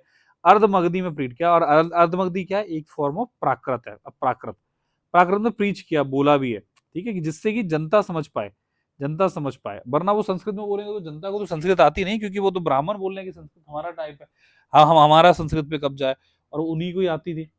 लोकायतवाद क्या होता था? Lokayata insisted on natural causes and oppose the doctrine of karma. तो लोकायतवाद क्या था ये मैं आपको इसको भी स्किप करूं, स्किप करो, अभी डिटेल में आपको मलका फमना जब हम समझाएंगे दोनों लोकायत, तो मैं कंपैरिजन मोड में बताऊंगा, तभी समझना, रुक जाओ अभी, ठीक है। वैसे लोकायतवाद मैंने आपको बताया था, मेटरलिस्टिक, लोकायतवाद, मलका, सी चारवाक, ए अजीत, मलकज बोला करो इसको, मलकज, ठीक है, अजीत याद रहेगा। तो ये सब चीजों से मैंने आपको पहले बता दूंगा, याद रखना। पतंजलि की एक महाभाष्य किताब लिखी हुई है, पतंजलि ने। पतंजलि किसके टाइम पे था? मैंने आपको बताया था सुंगास के टाइम पे था, करेक्ट करना अगर मैं गलत कर दूं, इतनी मेमोरी उतनी ही है मेरी। बट पतंजलि पुष्यमित्र शुंग के आसपास था, और ब्राह्मणिकल कल्चर फॉलो करता था, है ना। तो पाणिनि की जो किताब है, अब देखो पतंजलि ने महाभाष्य लिखी है पाणिनि पे। अब ऐसा थोड़ा ना कि जो जो जो जो पाणिनि साहब थे, अब पाणिनि है ना, उनको लिटाया कि चलो लेट जाओ, ठीक है, और इनके यहाँ पे चेस्ट पे लिख दिया कि भाई महाभाष्य। ऐसा नहीं है कि भाई उनको कलर पेंटिंग वेंटिंग वार्निश वार्निश लगा के लिख दिया कि भाई चलो तुम्हारे ऊपर मैं महाभाष्य लिखता हूँ। तो पतंजलि ने महाभाष्य लिखा है पाणिनि के ऊपर, तो मतलब कि पाणिनि के ऊपर नहीं लिखा, पाणिनि की कोई किताब होगी उसके ऊपर अपनी कमेंट्री लिखी है। तो महाभाष्य देखो अभी रिसेंट टाइम में 24 में भी आ गया था, 2024 के प्रीलिम्स में भी आ गया था। आप 26 में देख रहे हो, 27 28 में, समझो ये रिसेंट टाइम में ही आए हुए हैं चीजें, ठीक है। तो Mahabhashya is the commentary on Panini book. वो पाणिनि की कौन सी बुक है? थोड़ी देर पहले हमने पढ़ी है, अष्टाध्यायी। और अष्टाध्यायी किस पे लिखी हुई है? वो किस चीज पे है? वो अपनी ग्रामर पे, संस्कृत ग्रामर ठीक है। कात्यायन की, कात्यायन एक नाम है उनका, एक संस्कृत श्रोता सूत्र, श्रोता सूत्रा, सुनने वाले, ठीक है, सुनने वाले, श्रोता सूत्रा, ठीक है, श्रोता सूत्रा, ठीक है। श्रोता सूत्रा किसने लिखी है? कात्यायन ने। अभी एक लाइव डाउट आया है, मैं आपको बता देता हूं जिससे आपको भी कॉन्फिडेंस आ जाए। एक लड़की का नाम है, इनका वी से नाम है, उन्होंने बोला सर मैंने आपकी तरह ही 23 में भी किया था ये सब रिसोर्सेज गूगल करके, बट उतना नहीं कर पाई थी, 77 मार्क्स आ गए थे, बट सी सेट में फेल हो गई। लेकिन हिस्ट्री के टफ क्वेश्चंस मैं अभी आपसे कर रही हूँ, मेरे सारे बन भी गए थे लास्ट ईयर, ऐसा करके उन्होंने कुछ लिखा था अभी। और इस बार आपसे ही कर रही हिस्ट्री, कुछ सीनियर्स मुझे डरा रहे हैं कहकर कि यूपीएससी क्वेश्चन ट्विस्ट कर देगा, पूरी बुक्स पढ़कर एग्जाम दो। मैंने आर.एस. शर्मा पढ़ी पर क्वेश्चंस नहीं बनते उससे। देखो भाई मेरी बात सुनो, मेरी बात सुनो, ठीक है, आपसे तो सीनियर ही होगा ना, मेरी बात सुनो ध्यान से। आप लोग ना, यही दिक्कत है ना, फोमो, उम्र, ठीक है, उम्र, एज और wisdom, they are not always interlinked. कि बड़े की बातें मानो, बड़े की बातें मानो, मैंने बहुत से बूढ़े बेवकूफ देखे हैं, समझ में आ गया? I have seen a lot of people who are aged but dumb. तो क्या उम्र के साथ विजडम आई है आपको? तो कोई सीनियर आके एरा गैरा आके आपको कुछ भी बता दे रहा है आके, बोला कि ऐसा करो, नहीं नहीं तो ये हो जाएगा, अनर्थ हो जाएगा। अरे भाई सीनियर हो तुम जरूरी नहीं हो कि भाई ज्ञाता हो, ठीक है। एक और कुछ दिन पहले एक हमारे जो पेड स्टूडेंट्स हैं बीटीएस के, वो एक पीजी में एक लड़की रहती हैं, उन्होंने कंप्लेन करी कि वहां पे कुछ सीनियर मैम वगैरह लोग हैं, वो 4 प्रीलिम्स दे चुकी है, 0 मेंस का अटेम्प्ट है, लेकिन वो बेचारे नए बच्चे आते हैं जो फर्स्ट अटेम्प्टर, उनको बोलती हैं कि अरे तुमने ये नहीं किया तो ये हो जाएगा। इन सर का जो आरपीआर कोर्स, पीआरपी कोर्स, ये वो सब नहीं, के पता नहीं तुम जिंदगी में क्या मिस कर रही हो, तुम्हारी शादी नहीं होगी, पता नहीं क्या कर रहे हो यार, क्या कर रहे हो यार ये तुम लोग आपको पागल बनाए रहते हैं, आप बनते रहते हो। मैं किसी टीचर पे कमेंट नहीं कर रहा हूं, मैं आपकी रेशनलिटी पे कमेंट कर रहा हूं। आपको नहीं दिखता है क्या? अब किसी ने बोला कि आर.एस. शर्मा पढ़ लो बस इससे काम हो जाए, कहां हो रहा काम? हो रहा तो चलो आओ, ठीक है। RS. Sharma is very beautiful book, हमने अपने टाइम में पढ़ी है, बट उससे काम नहीं हो रहा, इसीलिए हमने ये रिसर्च करी है, ठीक है। वक्त के साथ लोग एडवांसमेंट पे जाते हैं। पहले नोकिया का फोन आता था बटन वाला, अरे अब टच स्क्रीन आ रहा है, नहीं हो रहा ना उस नोकिया वाले बटन वाले से काम, की इंटरनेट नहीं चल रहा है। तो ठीक है, बोर्ड, अगर आप सीनियर हो that does not mean you have authority to comment कि भाई यही कर लो, अगर ये आर.एस. शर्मा से ही सब कुछ हो जाएगा। कहां हो रहा है भाई आर.एस. शर्मा? आर.एस. शर्मा एक छोटी सी एनसीईआरटी है, ओल्ड एनसीईआरटी, वो भी हटा दो, न्यू एनसीईआरटी अब काम की है। आर.एस. शर्मा पढ़ लो, एक दिन की 5 घंटे की किताब है यार, खत्म कर लो, है ना? तो केवल आर.एस. शर्मा से हो जाएगा? अरे यार क्यों कर रहे हो यार ऐसा? यही मैं टीचर्स को देख रहा हूं भाई। टीचर्स आजकल क्या कर रहे हैं यार, थोड़ा तो एथिक्स रखो यार। अगर कोई टीचर इसको देख रहा हो ना, मैं आपसे भी बोल रहा हूं यार, ठीक है, थोड़ा सा एथिक्स रखो यार। क्या होता है, ठीक है, मैं भी हो सकता है कि मैं पहले ही बोल देता हूँ कि मैं एस्ट्रिक लगा दूं कि मैं सबसे बेकार टीचर हूं, मेरे अंदर जीरो एथिक्स है, but still I want to speak these things. मैं टीचर्स को देख रहा हूँ भाई, एक सर हैं आ गए भाई, इमोशन से खिलवाड़ कर रहे हैं बच्चों के, इमोशनल ब्रेन वॉश कर रहे हैं बच्चों का। अरे फालतू के सपने दिखा रहे हैं कि तुम अपना बन जाओगे, AIR 1 आ जाएगी, तुम अपना कलेक्टर बन जाओगे, माँ बाप के दुख दूर करोगे। बेचारे भावुक हो गए, भावुक हो गए, है ना? आओ सर का कोर्स ले लेते हैं। सर ने कोर्स क्या लॉन्च करते हैं कि भाई प्री हुआ तो XYZ धमाका फलाना एक कोर्स प्रीलिम्स के लिए, यूपीएससी के लिए लॉन्च कर दिया, ठीक है, लॉन्च कर दिया। 4 महीने हुए, फिर इसका बोल दिया कि अरे अब इसमें प्री प्लस मेंस दोनों है, इसमें प्री था केवल, अब इसमें मेंटरशिप भी है, ठीक है। चलो भाई, बच्चा कंफ्यूज कौन सा करें। तीसरा हुआ, उन्होंने बोल दिया कि केवल मेंस का एक कोर्स है, by December you will be mains ready. अरे भाई क्या कर रहे हो यार? बच्चा परेशान है, बच्चे की तरफ जाके देखो यार। आप चंद पैसों के लिए बच्चे का पूरा एक साल खराब कर दोगे, है ना? मेंस रेडी हो जाओगे, अरे भाई प्रीलिम्स उसका निकलवा रहे हो आप। अब मेंस रेडी वो करवा करवा के उन्होंने दिसंबर जनवरी तक उसको कंफ्यूज किया। अब जनवरी में आके वो कहते हैं कि ना here comes the revision course, ना here comes the revision course, की जो भी आप यहाँ पे पढ़ा है ना उसका हम रिवाइज कराएंगे। रिवीजन में क्या करा रहे हैं भाई? बर्बादी। क्या आपने जैसे तैसे बेचारे ने, बंदे ने लक्ष्मीकांत पढ़ा था और उसके कोने में लिख के ग्राफिकल मेमोरी बनी थी, भाई उसने, उसको पता है कि फंडामेंटल राइट में मैंने यहाँ पे लक्ष्मीकांत में कुछ देखा है, यहाँ पे एक नीचे की तरफ एक चार्ट बना था, दिमाग उसके ग्राफिकल मेमोरी है कि भाई उसको 10 बार 2-3 बार और पढ़ेगा, उससे उसके क्वेश्चन हो जाएंगे। बट उसको ये सब छोड़ के क्योंकि सर का ब्यूटीफुल चेहरा है, सर की आवाज अच्छी है, सर इमोशनल ब्रेन वॉश करते हैं, बेचारे ने ये रिवीजन कोर्स ज्वाइन कर लिया। अब ये एक तरीके से वैसा है कि आपने बहुत बढ़िया से सब कुछ खाना खाया, फिर मिल्क पिया और उसके ऊपर किसी ने आपको नींबू का पानी पिला दिया, अंदर मिल्क का क्या होगा? बर्बाद। आपने एंड में आके अपने जितनी साल की पूरी मेहनत करी थी, आपने ये रिवीजन कोर्स के चक्कर में ऐसी तैसी करा ली, करा ली, ठीक है। रिवीजन केवल एक शर्त में सही हो सकता है कि आपने जो रिसोर्स पढ़ाया था वही जल्दी से 1/5 टाइम में रिवाइज करवा दो। लेकिन आप रिवीजन कोर्स में वो कंटेंट छोड़ के एक नया कंटेंट बनाओगे और उसमें वो फूल पत्ती लगा दोगे, नया कंटेंट दिख रहा है, बेचारा उस आदमी को नया कंटेंट लगने लगेगा, बच्चे को वो बर्बाद हो जाएगा। वो कहेगा अरे यार, एक तरीके से घर पे आपने बहुत बढ़िया पेंटिंग करवाई है और एक तीसरा आदमी आके बोल रहा है कि यार इस दीवार पे ना एक लेयर और करवा देते ना पिंक कलर की, आपका येलो कलर का बढ़िया मकान चमक रहा था, है ना, 20 कलर का, पिंक कलर की आपने उसके बाद में पतली सी लेयर कर दी, सब सत्यानाश। आपने एक साल जो भी पढ़ा था उसके ऊपर आपने रिवीजन की लेयर बना दी ना, आपने पूरी फाउंडेशन की बर्बादी कर दी, एक साल से जो सीख रहे थे सब खत्म।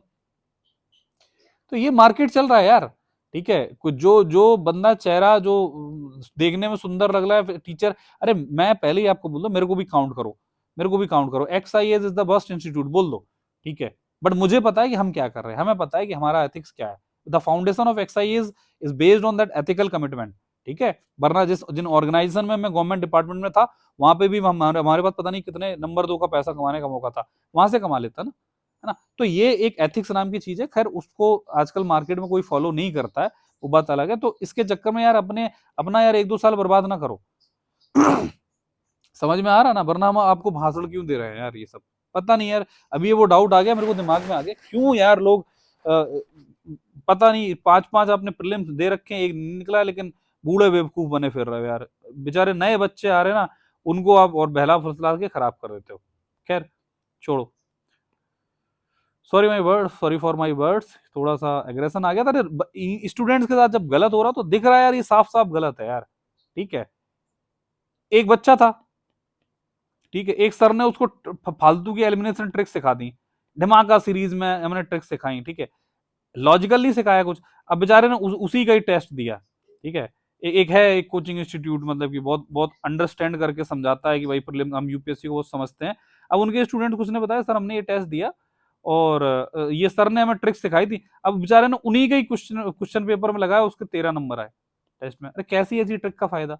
अब जबरदस्ती की ट्रिक बता दोगे कि कहीं भी ओनली लिखा हो तो भाई नहीं मारना, अरे वो सब गया टाइम यार, गया टाइम, ऐसे नहीं चलता यार, है ना। अब रेशनलिटी पे लाओ, रेशनलिटी पे समझो, लॉजिक आपको बोल रहा है, लॉजिक जो बोले, तो इतनी फिलॉसफी मैंने आपको पढ़ा दी, जो लॉजिक से सही लगे, जो आपको सूट करे, उसको फॉलो करो। अगर हम उस लॉजिक में फेल हो रहे हैं, हमसे क्वेश्चन करोगे, हमें बिल्कुल फॉलो ना करो, बिल्कुल ना करो। आपका आपका काम है यार, कोई एग्जाम में यार जिसके लिए पढ़ रहे हो उसमें रिजल्ट आना चाहिए, बस बात खत्म।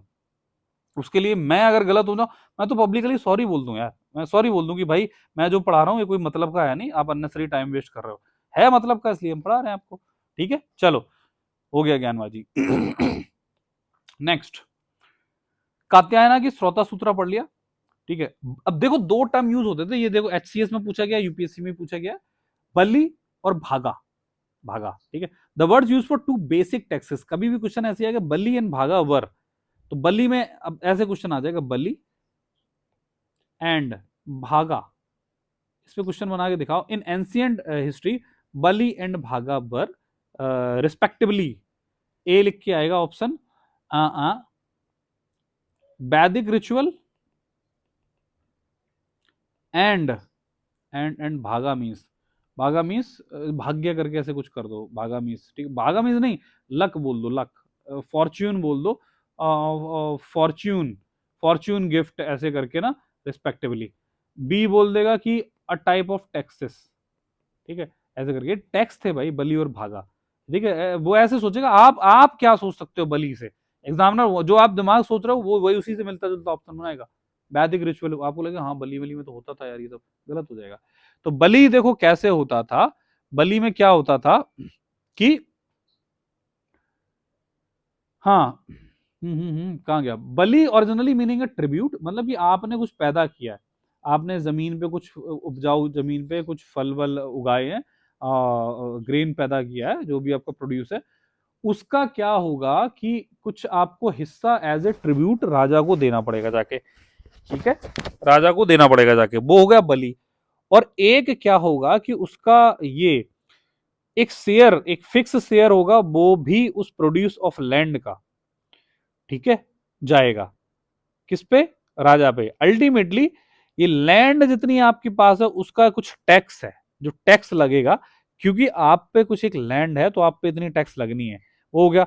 अब फिर उस जमीन पे आपने जितना पैदा किया तो उसका एक भागा एक शेयर वो जाएगा राजा को, ठीक है, समझा। और उस राजा को बोला जाएगा भाग दुआ, मतलब कि who the person who milks the share, मतलब कि जैसे दूध को दुहा जाता है ना गाय भैंस से, हु मिल्क्स द शेयर, तो उसको भाग दुआ, मतलब कि उसको भाग मिल रहा है, ठीक है, भाग को दूह रहा है। दूध दूहने को ऐसे बोलते हैं ना, गाय से दूध निकालने को गांव में बोलते हैं दूध दूहना, ठीक है। कोई हरियाणा वरियाणा साइड का हो ना, जरा बताना कि दूध को दूहने के क्या बोलते हैं, ठीक है, दूहना बोलते हैं, यही मेरा अगर टर्म सही हो तो।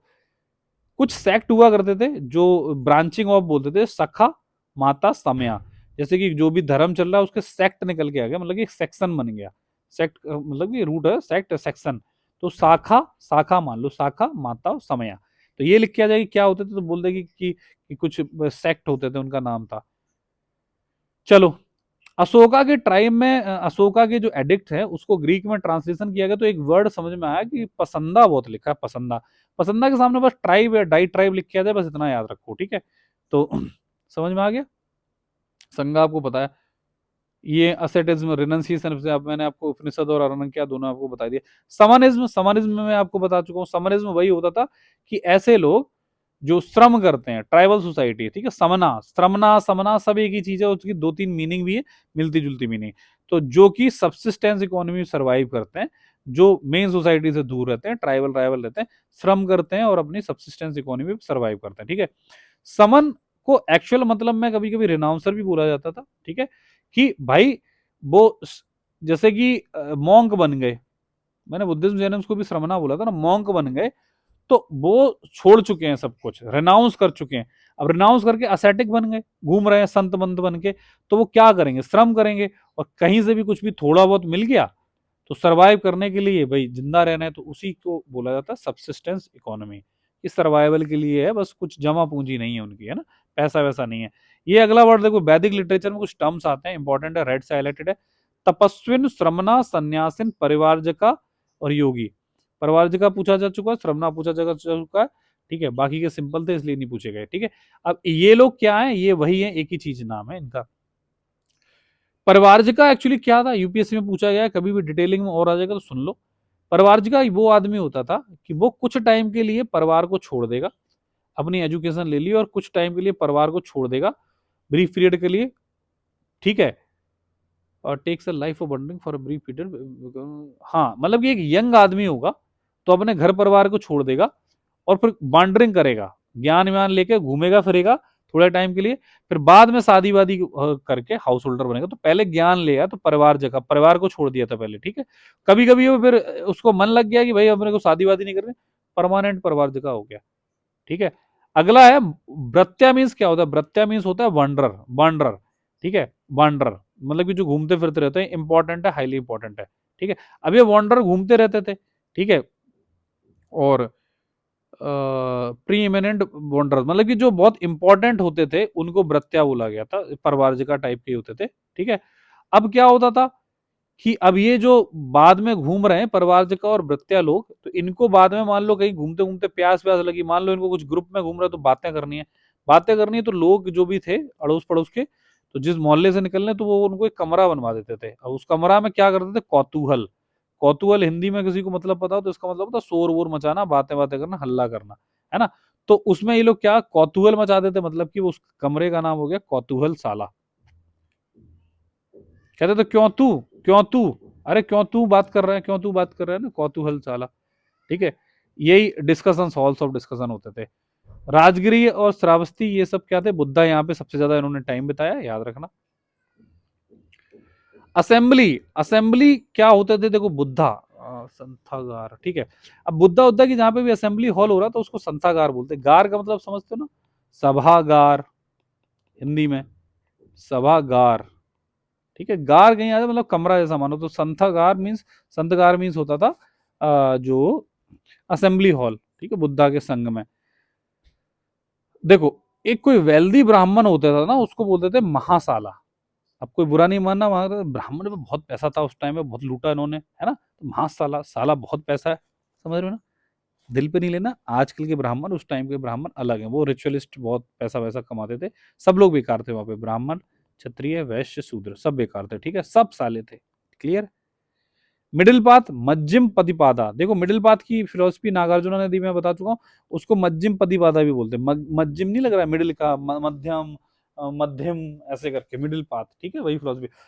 बाद में जो देखो हीनयान महायान थे, अब महायान में भी और थोड़ा सिस्टम खराब हुआ, तो सिस्टम ये करप्ट होता चला गया। बाद में वज्रयान सिस्टम आ गया था, थोड़ा सा बहुत उल्टी सीधी चीजें अजीब टाइप की करने लगा, तांत्रिक आंतरिक कल्ट को घुसा लिया उसमें, है ना, और ये सब होते थे उसमें, फिर सब कुछ आने लगे। अब जैसे कि वहां पे कुछ भी लो कास्ट के पीपल कुछ भी आके कोई भी कुछ भी कर रहा है ना, पार्टी वार्टी चल रही, ये सब उस टाइम पे बातें लिखी गई हैं। तो उसमें जो सिद्धाचार्य लोग होते थे, सिद्धाचार्य महायान से, ये जो वज्रयान से थे, वो जनरली ना लो कास्ट के हुआ करते थे।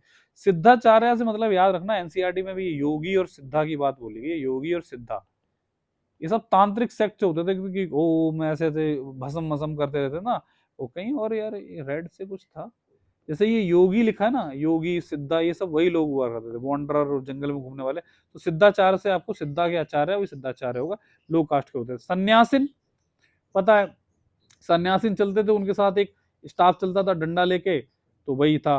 अब जो सन्यासिन था ना, staff was so corrected that early aesthetics were called Maskarin, वो बैम्बू स्टाफ, ठीक है, एक मिनट, हाँ, तो ये जो अर्ली सन्यासिन हुआ करते थे उनको मस्करिन बोलते थे, और उनके साथ जो डंडा लेके स्टाफ चल रहा है ना, जो उनका कोऑर्डिनेटर, उसको वो बम्बू लेके चलता था स्टाफ, उसको मस्करा बोलता था। मस्करिन और मस्करा, मस्करा आप समझते हो ना, ऐसे ही थोड़ा जोक वोक लगाना, जो ईस्टर्न इंडिया, ईस्टर्न यूपी में चलता है ऐसी लैंग्वेज कि मस्कराबाज है, बहुत बहुत मस्करा बोल रहा है, तो वही है कि जब आदमी लोग साथ साथ चलते हैं तो मस्करेबाजी करके करके चल रहे होंगे, है ना।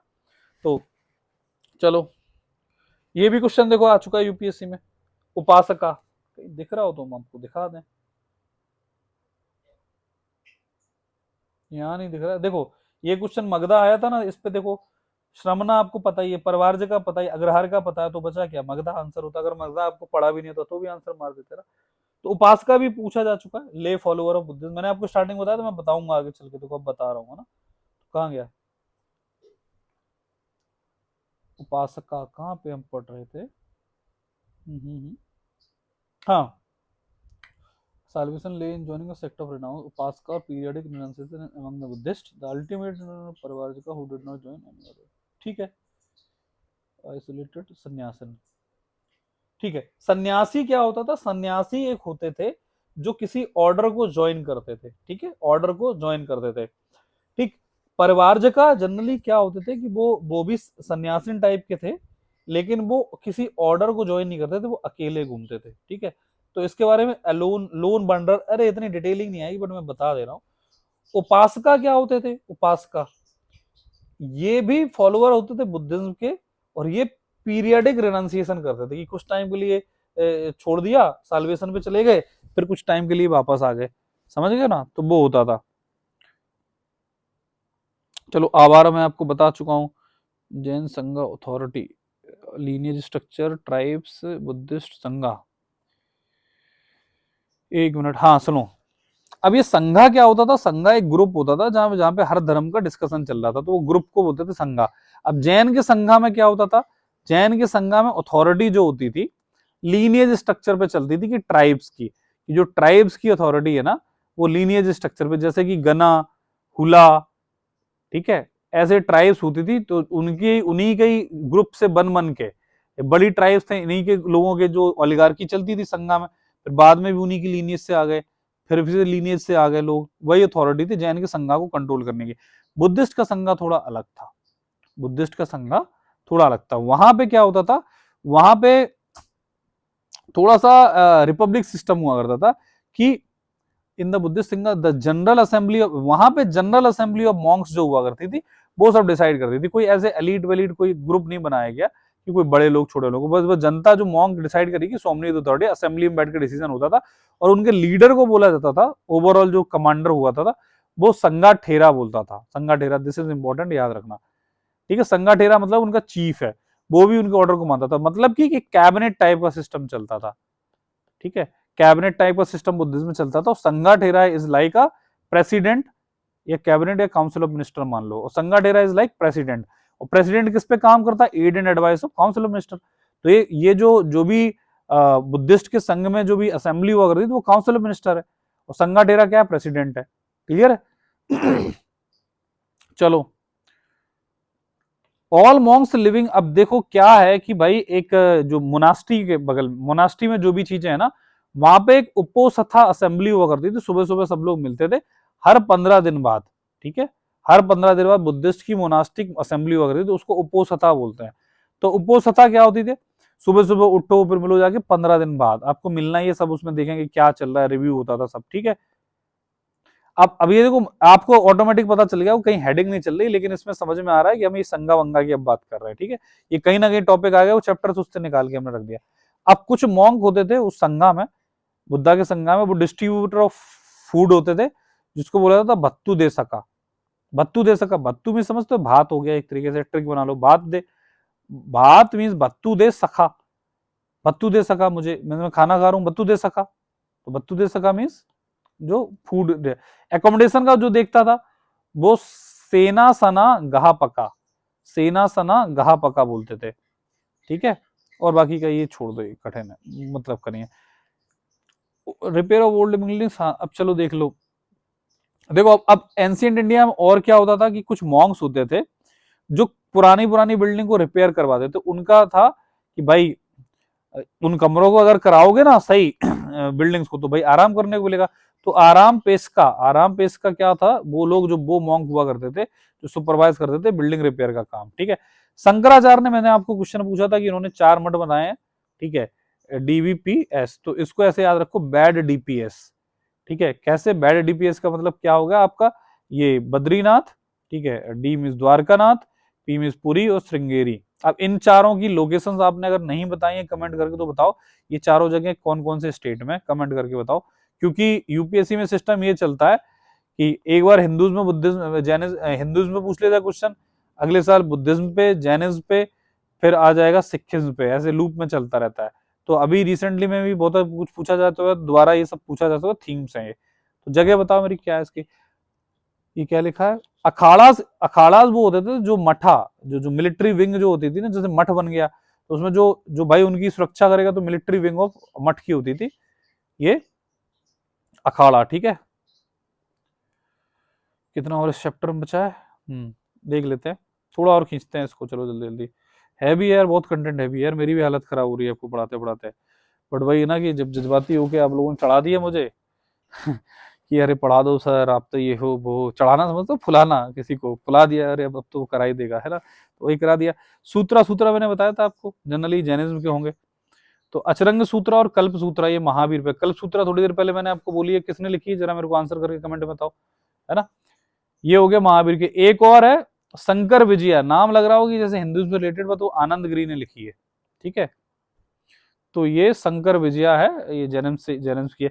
श्रीमाला महामत्या, देखो रेड से रिलेटेड इंपॉर्टेंट होगा, ये जैन का लिटरेचर है। अब क्वेश्चन है आजकल यूपीएससी ये पूछता है, which of the following literatures are of Jain, Jain के हैं, बुद्धिज्म के हैं। तो श्रीमाला महामत्या, श्रीमाला महामत्या क्या है, ये जैन का लिटरेचर है। ठीक है, जैन का लिटरेचर श्रीमाला महामत्या, है ना। रॉयल सर्विस को क्या बोला जाता, रॉयल सर्विस को क्या बोला जाता है, राज भत्ता। भत्ता मीन समझते हो, अगर आपने सेंट्रल गवर्नमेंट में काम करा, यूपी या मतलब स्टेट गवर्नमेंट में काम किया, तो महंगाई भत्ता समझ में आ गया, भत्ता। ठीक है, जैसे हमारी नौकरी में मिला करता था कि डियरनेस अलाउंस और दुनिया भर की चीजें मिलती थी, कि ट्रैवलिंग अलाउंस, मेडिकल अलाउंस, है ना, तो अलाउंस होता भत्ता। अब आपको राजा भत्ता दे रहा है, तो भाई रॉयल सर्विस भी तो कर रहे हो ना, राजा भत्ता दे रहा है, राजा भत्ता। पतंजलि योग सूत्र है, योग सूत्र है।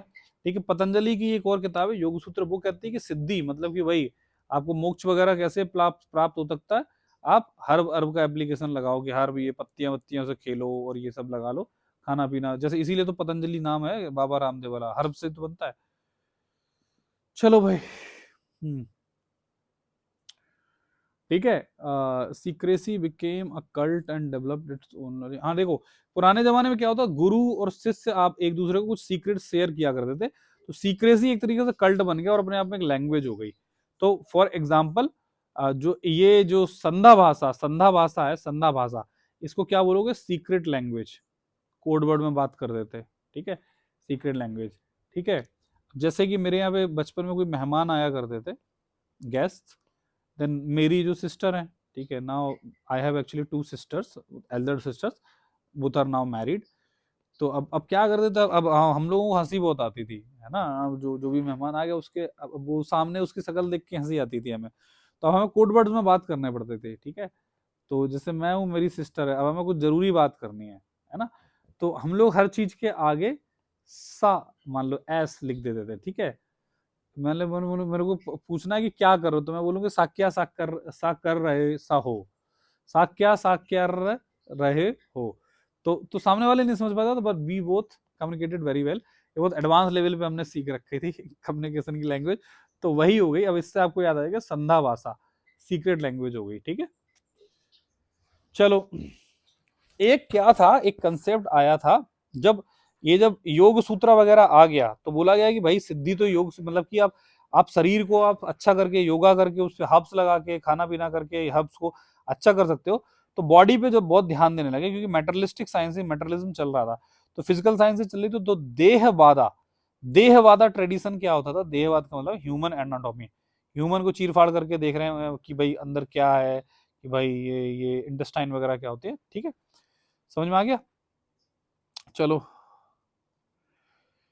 हाँ, हेल्यूसिनोजन होता है जिससे मतलब कि आपको एक थोड़ा नशा वसा हो जाए, तो इस पे भी थोड़ा एक्सपेरिमेंटेशन हुआ। तो उस पे भी जैसे कि योग सूत्रा में भी लिखा गया है ना, अभी धर्म कोसा में भी लिखा है कि जो बुद्धिस्ट के टेक्स्ट हैं, ये नहीं आएगा कि इसमें ये सब हेल्यूसिनोजन के बारे में लिखा है, बस इतना आ सकता है कि नहीं, इसको हम नहीं बोल सकते कि अभिधर्म कोश इज ऑफ बुद्धिस्ट, नहीं, योग सूत्रा तो है ही नहीं, ठीक है। अभिधर्म कोश किसी का होगा, हो सकता है बुद्धिस्ट का टेक्स्ट हो, ठीक है। तो मतलब ये टेक्स्ट जरा सर्च कर लेना, अभिधर्म कोर्स का है, बुद्धिस्ट का है कि नहीं है, इसको लिख लेना, ठीक है। चलो, अब देखो, दान और दक्षिणा, अब यहां से क्या शुरू हो रहा है। अब अचानक से आप देखो कि अचानक से मैं दान और दक्षिणा की बातें बहुत करने लगा, यहां से आपको लगेगा तो ये एक अलग चैप्टर होगा, उसको मैंने पढ़ के जो जो मुझे काम का लगा समराइज करके निकाला। तो एंशियंट इंडिया में दान का टर्म चल रहा था, मैंने आपको बताया था, दान दक्षिणा बार्टर सिस्टम चल रहा था। उस दान और दक्षिणा के सिस्टम में 6 एलिमेंट हुआ करते थे। पहला दाता, मतलब कि जो देता है मुझे, डेटा ना पढ़ना, दाता मीन्स दाता, दाता देने वाला, डोनर। जो रिसीव करता है उसका नाम सुनो, प्रतिग्रहिता, ग्रहण करना, ग्रहिता नहीं हो रहा है। तो एग्जाम में यही आएगा कि दाता तो लिख के नहीं आएगा, प्रतिग्रहिता और श्रद्धा लिख के आ जाएगा। तो ये इसमें लिख के आ जाएगा कि भाई ये किससे रिलेटेड थे, तो लिख के आ जाएगा कि डोनेशन वोनेशन से रिलेटेड थे। तो श्रद्धा, श्रद्धा कपूर नहीं है, ये है अप्रोप्रिएटनेस ऑफ द गिफ्ट, मतलब कि आपकी जितनी भी श्रद्धा है उतना दे दो, अप्रोप्रिएट इतना समझो, है ना, समझ में आ गया। ये तो ये हो गया, मतलब और जहां भी देना है आपको, आपको बंद कमरे में देना है जाके, आपको सड़क पे चौराहे पे दान करना है, आपको पूजा पाठ करके देना, मंदिर में देना, दे दो। देखो, अब देखो, वही दक्षिणा वाज नेवर अ सैलरी और अ सैक्रिफिशियल फी, नहीं, ये इकोनॉमिक सिस्टम ऑफ एक्सचेंज था। मैंने आपको बताया था, एक्सचेंज सिस्टम समझना। दक्षिणा का मतलब कभी भी ये नहीं समझना कि सैलरी या सैक्रिफिशियल फीस होती थी अगर आप रिचुअल कराने हैं तो, नहीं, ये याद रखना ना, मैंने आपको बार बार बता रहा हूँ, तो गलत ना करना है इसको, ठीक है। अब दान स्तुति क्या हुआ थी, मतलब कि जब जिस टाइम पे वो दान दक्षिणा चल रहा तो हीरोइक पोट्री गाते थे। कैटल, दिस इज इंपॉर्टेंट, उस टाइम पे सबसे बड़ा एंशिएंट इंडिया में कैटल जो होता था वो सबसे बड़ी सिंबल वेल्थ का माना जाता था। इसके जो वर्ड्स यूज हुए हैं ना वैदिक लिटरेचर में, ये 3 वर्ड्स हैं, गविष्टि, गगाति और गोमत। ये यही पूछ के आ जाएगा, these are the term actually used for, they refer to, सामने लिखा होगा कैटल। कैटल के अलावा आप कुछ, चलो तुक्का बना के कुछ अपने ऑप्शन बनाओ, गविष्टि, गविष्टि, गोमत, ठीक है, गो से तो काऊ माता दिख रहा है ना, तो इसीलिए तो कैटल तो हम बोल देते, उसका अपोजिट कुछ ऐसा मिलता बनाओ। गविष्टि बोलेगा कि ईस्ट, ईस्ट बोल देगा, मान लो लैंडलॉर्ड बोल देगा, ठीक है। और लैंड मेजरमेंट सिस्टम बोल देगा, 2 लैंड दे देगा, आपको कंफ्यूज होगा कि हाँ हाँ लैंड से रिलेटेड है, जबकि ये है related, they were actually used for the cattle, cattle था इनका मतलब, कैटल मतलब गाय, ठीक है। ये क्या था कि एक्चुअली ये सबसे ज्यादा इंपॉर्टेंट माना गया था, अगर किसी ने आपको दान में ये कैटल दे दी, ठीक है, तो वो उससे बढ़ के फिर कुछ और दान नहीं है। इवन ग्रेन भी दोगे तो भी कोई मतलब नहीं है, ग्रेन हुआ करता लेकिन वो कम इंपॉर्टेंट था। इवन लैंड भी होती थी वो भी रिलेटिव अनइम्पोर्टेंस हुआ करती थी, मतलब इतनी ज्यादा इंपॉर्टेंट नहीं थी जितना कैटल था। मतलब कि अगर आपने किसी को कैटल दे दिया कि वाह वाह, सबसे कीमती वही चीज थी। तो इसीलिए ऋग्वेदा के टाइम में ये कैटल की अगर तुमने चोरी कर ली, lifting of the cattle was more serious economic problem than trespassing into field. कि आपने किसी की जमीन है, जमीन इतनी चुरा ली वो ज्यादा जरूरी नहीं है, लेकिन अगर आपने किसी की गाय चुरा ली तो भाई तो अब गए, वो सबसे बड़ा क्राइम है। ठीक है, यही पन्ना पढ़ाएंगे हम, फिर इसके बाद अगले लेक्चर में मिलेंगे। ये जो लाइंस है ना बेटा, आपको लग रहा होगा हमने दो ही पन्ने पढ़े, ये एक एक लाइन ना आधे आधे या एक एक पेज के बराबर लिखी हुई है, दो दो तीन तीन पन्ने पे लिखा हुआ है। और उसको मैंने केवल एक लाइन में लिखा है कि वो डर ना लगे कि भाई 100 ही पन्ने तो पढ़ने हैं। पढ़ा तो मैं रहा हूं ना, इसके बारे में इतना ज्यादा लिखा है ना, वो मैं पूरी कहानी आपको नैरेट कर रहा हूँ बेटा, समझ रहे हो ना। चलो अब सुनो, दान दक्षिणा के बारे में भी थोड़ी चीजें चल रही, तो अब सुनो इष्टि क्या होता था। इष्टि, इष्टि इष्टि होता था कि जो अपने आप इष्ट को, इष्ट मीन्स भगवान होते हैं ना, इष्ट, इष्ट देव, इष्ट को जब आप ऑफर कर रहे हो during the performance of sacrifice, जब भी आप अपने यहाँ सेक्रीफाइस रिचुअल कर रहे हो तो आप ईस्ट को जो भी आप ऑफरिंग कर रहे हो वो इष्टि होगी। ठीक है, दक्षिणा क्या होती है, on the other end is most cases on ox and ox, cow और बुल। ठीक है, ये आप किसी को दान दे रहे हो, किसी को अब मान लो आपने पूजा करा दी, ये भगवान है आपके, आप ये हो और ये कोई है, आपने जब भगवान को अर्पित करा तो वो तो ऑफरिंग हो गई, वो इष्ट हो गया। किसी को दान दिया तो वो दक्षिणा में क्या हो गया, ये ऑक्स वगैरह बैल वगैरह आप दे देते, ठीक, काऊ वगैरह बुल वगैरह। अब सबसे ज्यादा जब इंपॉर्टेंट जो दक्षिणा वो हुआ करती थी वो ये क्या है, द मोर दक्षिणा which for instance is given during the, हाँ वो होती थी ये लाइव स्टॉक की, जो कैटल को दोगी, मैं बोल रहा था उससे बड़ा कुछ नहीं है। और ये जनरली कब होती थी, सोमा रिचुअल ऑफ द राजसूया। राजसूया होता था एक एक रिचुअल, जहां पे क्या होता था, राजा अपने अगल बगल के लोगों को, राजाओं को, जनता को बुलाता था, वो तालियां बजाते थे, वाह भाई वाह, और राजा खूब कुछ भी करता था, हर चीज में बोलता था वाह भाई वाह, वाह भाई वाह, जनता ताली बजा रही, क्योंकि उसको पता है फिर हमें गाय भैंस मिलेंगी, राजा देगा। तो उस टाइम पे सोमा रिचुअल भी होता था। सोमा एक प्लांट होता था, उससे कुछ हेल्यूसिनेशन थोड़ा सा, वो समझ रहे हो ना, समझ रहे हो ना, वो नशे वाली चीजें कुछ वो मिलती थी, और वो वही सब पीते पीते होंगे जो भी होता होगा, तो यही सब बढ़ता था। ठीक है, आजकल तो वो बढ़ता है, रुआबजा बढ़ता है, अब दिल्ली में चले जाओ गर्मियों में हर तिराहे पे बढ़ता रहता है।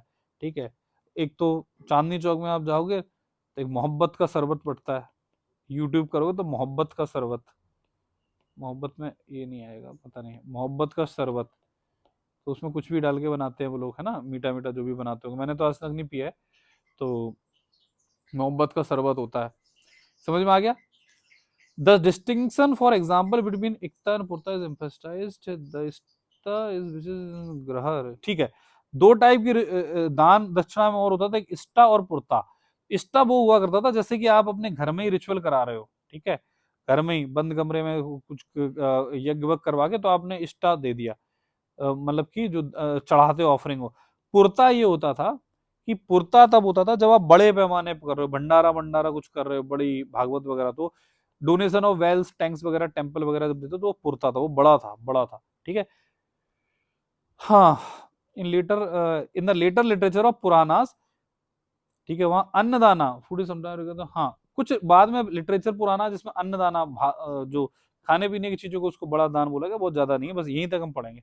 इसके अगले पन्ने पे मेरी हिम्मत नहीं है अभी पढ़ाने की, आपकी हिम्मत होगी भी नहीं झेलने की। ठीक है, इन द लेटर लिटरेचर, ये तो हो गया, हाँ ये कुछ काम का है।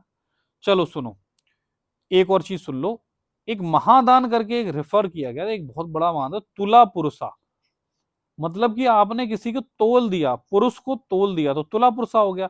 तो मतलब कि आपने weighing of man against gold, gold के सामान तोल दिया, उसको वजन कर दिया और दान कर दिया, तो वो तो बहुत बड़ा दान हो गया, महादाना।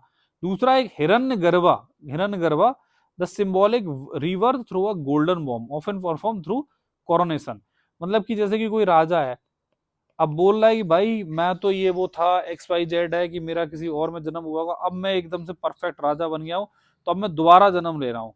हिरण्य गर्भ एक रिचुअल हुआ करती थी, हिरण्य गर्भ हो रही तो उसको बोलता था symbolic river through a golden bomb.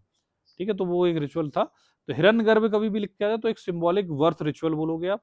तुला पुरसा बोलोगे तो कि एक weighing of a man against gold, एक टाइप का दान होता था। ठीक है, आई होप आपको समझ में आ गया होगा ये सब चीजें, हैवी लग रहा है ना, बट मजा आ रहा है। ठीक है, देखो मिल्खा सिंह मूवी है, ठीक है, वो बनो यार, आप बनो। वो कहता था मजा आ गया, पड़ गई भाई, मजा आ गया। उसमें एक है, ये मेरे शब्द नहीं है, मेरे लफ्ज नहीं, उसमें बोलता है पड़ गई जी, मजा आ गया। लेकिन उसमें जब उसका कोच दौड़ा था, नाक से खून निकलना था। देखो बेटा, मैराथन तो सब कर रहे हैं, मैराथन सब दौड़ रहे हैं, ठीक है। आप क्या कर रहे हो ना, तो यहां तक तो सब दौड़ के आ गए ना। प्रीलिम्स के आसपास जब आओ ना, तो फिर ये लास्ट के जो लैब बचते हैं उसमें जान लगा दो ना। तो अंतिम दौड़ जो हो ना, उसमें ताकत जो लगा देगा वो काम कर जाएगा, वो बाउंड्री लाइन के पार हो जाएगा। वरना ये तो मैराथन चल रही है ना, सब छोटे छोटे लोग दौड़ ही रहे हैं, ठीक ठीक है, सब ब्रेन वॉश्ड है दुनिया भर के मार्केट में। आप लास्ट में तो मजा आएगा। तो लास्ट के टाइम पे जो गेम खेल दिखा गया, जो मेहनत कर गई, आपकी हिम्मत जवाब देगी। मेरे से पूछो, मैं तो कंटिन्यूसली लगातार बोल रहा हूँ यार। आपसे 2 घंटे पढ़ाऊंगा, फिर यूपी पीसीएस मेंस के बच्चे हैं उनको लेक्चर लेने जाऊंगा, फिर अपने यूपी पीसीएस का प्रीलिम्स का भी एक क्लास ले लूंगा। भाई मैं तो लगातार बोल रहा हूँ। तो ये क्या है, हिम्मत आपको भी दिखानी पड़ेगी, पढ़ना पड़ेगा, दिमाग में कैसे ना कैसे बैठाना पड़ेगा, ठीक है। अगर आपको लगता है ये सब चीजें अच्छी हैं, तो आप हमारे यूट्यूब चैनल पे, जो आप जहां पे भी आप कहीं भी ये देख रहे हो, उसमें हमें कमेंट करके बताओ। हमें अच्छा लगता है, हमें अच्छा लगता है कि भाई, क्योंकि अब हमें यूट्यूब पे, अब हम लोग वापस आ रहे हैं, तो हमें भी इसको देखना है कि आपकी चीजें, आप हमसे कैसे प्यार करते हो, आप हमें कैसे बताना चाहते हो चीजें। और एक एक रिक्वेस्ट आई थी, अगर आपको ये सब चीजें अच्छी लग रही तो आप हमें कोई दक्षिणा दे सकते हो, पैसा नहीं मांग रहा हूँ आपसे। हमारी जो टेक टीम है ना, उन्होंने हमारा ऐप बहुत अच्छा डिजाइन किया है, ठीक है। XIS का ऐप है, वो काफी मेहनत करके डिजाइन किया हुआ है टेक टीम ने। उसका लिंक इस वीडियो के डिस्क्रिप्शन में है, ठीक है। आप उसको डाउनलोड करके, क्या गूगल के प्ले स्टोर पे, ऑब्वियसली बात है वो ऐप अच्छा है, तो आप उसको चेकआउट भी कर सकते हो। उसको हमें अगर आप दक्षिणा देते चाहते हो, तो ये टेक टीम के लिए हमारी एक 5 स्टार रेटिंग दे दीजिए। आधे से ज्यादा लोग, मुझे पता है, क्योंकि बस लेने आते हैं, देता कोई नहीं है ना। ये सब चीजें जो सीखने आते हैं, 90% जनता ये सब नहीं करेगी, लेकिन मैं वो 10% लोगों से बोल रहा हूँ जो वाकई में उनको लगता है कि हम आपके लिए मेहनत करें, तो उसको 5 स्टार रेटिंग देके थोड़ा एक अच्छा, हमारी टेक टीम के लिए या XIS के लिए कुछ कमेंट अच्छा सा लिख देना। We will be very happy, because अभी हमने नया नया ऐप डेवलप किया, जिसका लिंक आपको इस डिस्क्रिप्शन में वीडियो के मिल जाएगा। छोटी सी चीज आपसे हम डिमांड कर रहे हैं, अगर आपको लग रहा है बहुत लोग नहीं करेंगे, लेकिन मैं चाहता हूँ कि आज सब लोग करें, ठीक है। बाकी नेक्स्ट लेक्चर में मिलते हैं। और ये बस अब हम बहुत जल्दी खींचेंगे, अभी हम वही फेस पे हैं, ये वाली फेस पे। ये टफ 3-4 लेक्चर निकल जाए, फिर अपना सिंपलर आ जाएगा, खत्म, ठीक है। चलिए मिलते हैं नेक्स्ट लेक्चर में। Thank you, thank you for listening to me. Have a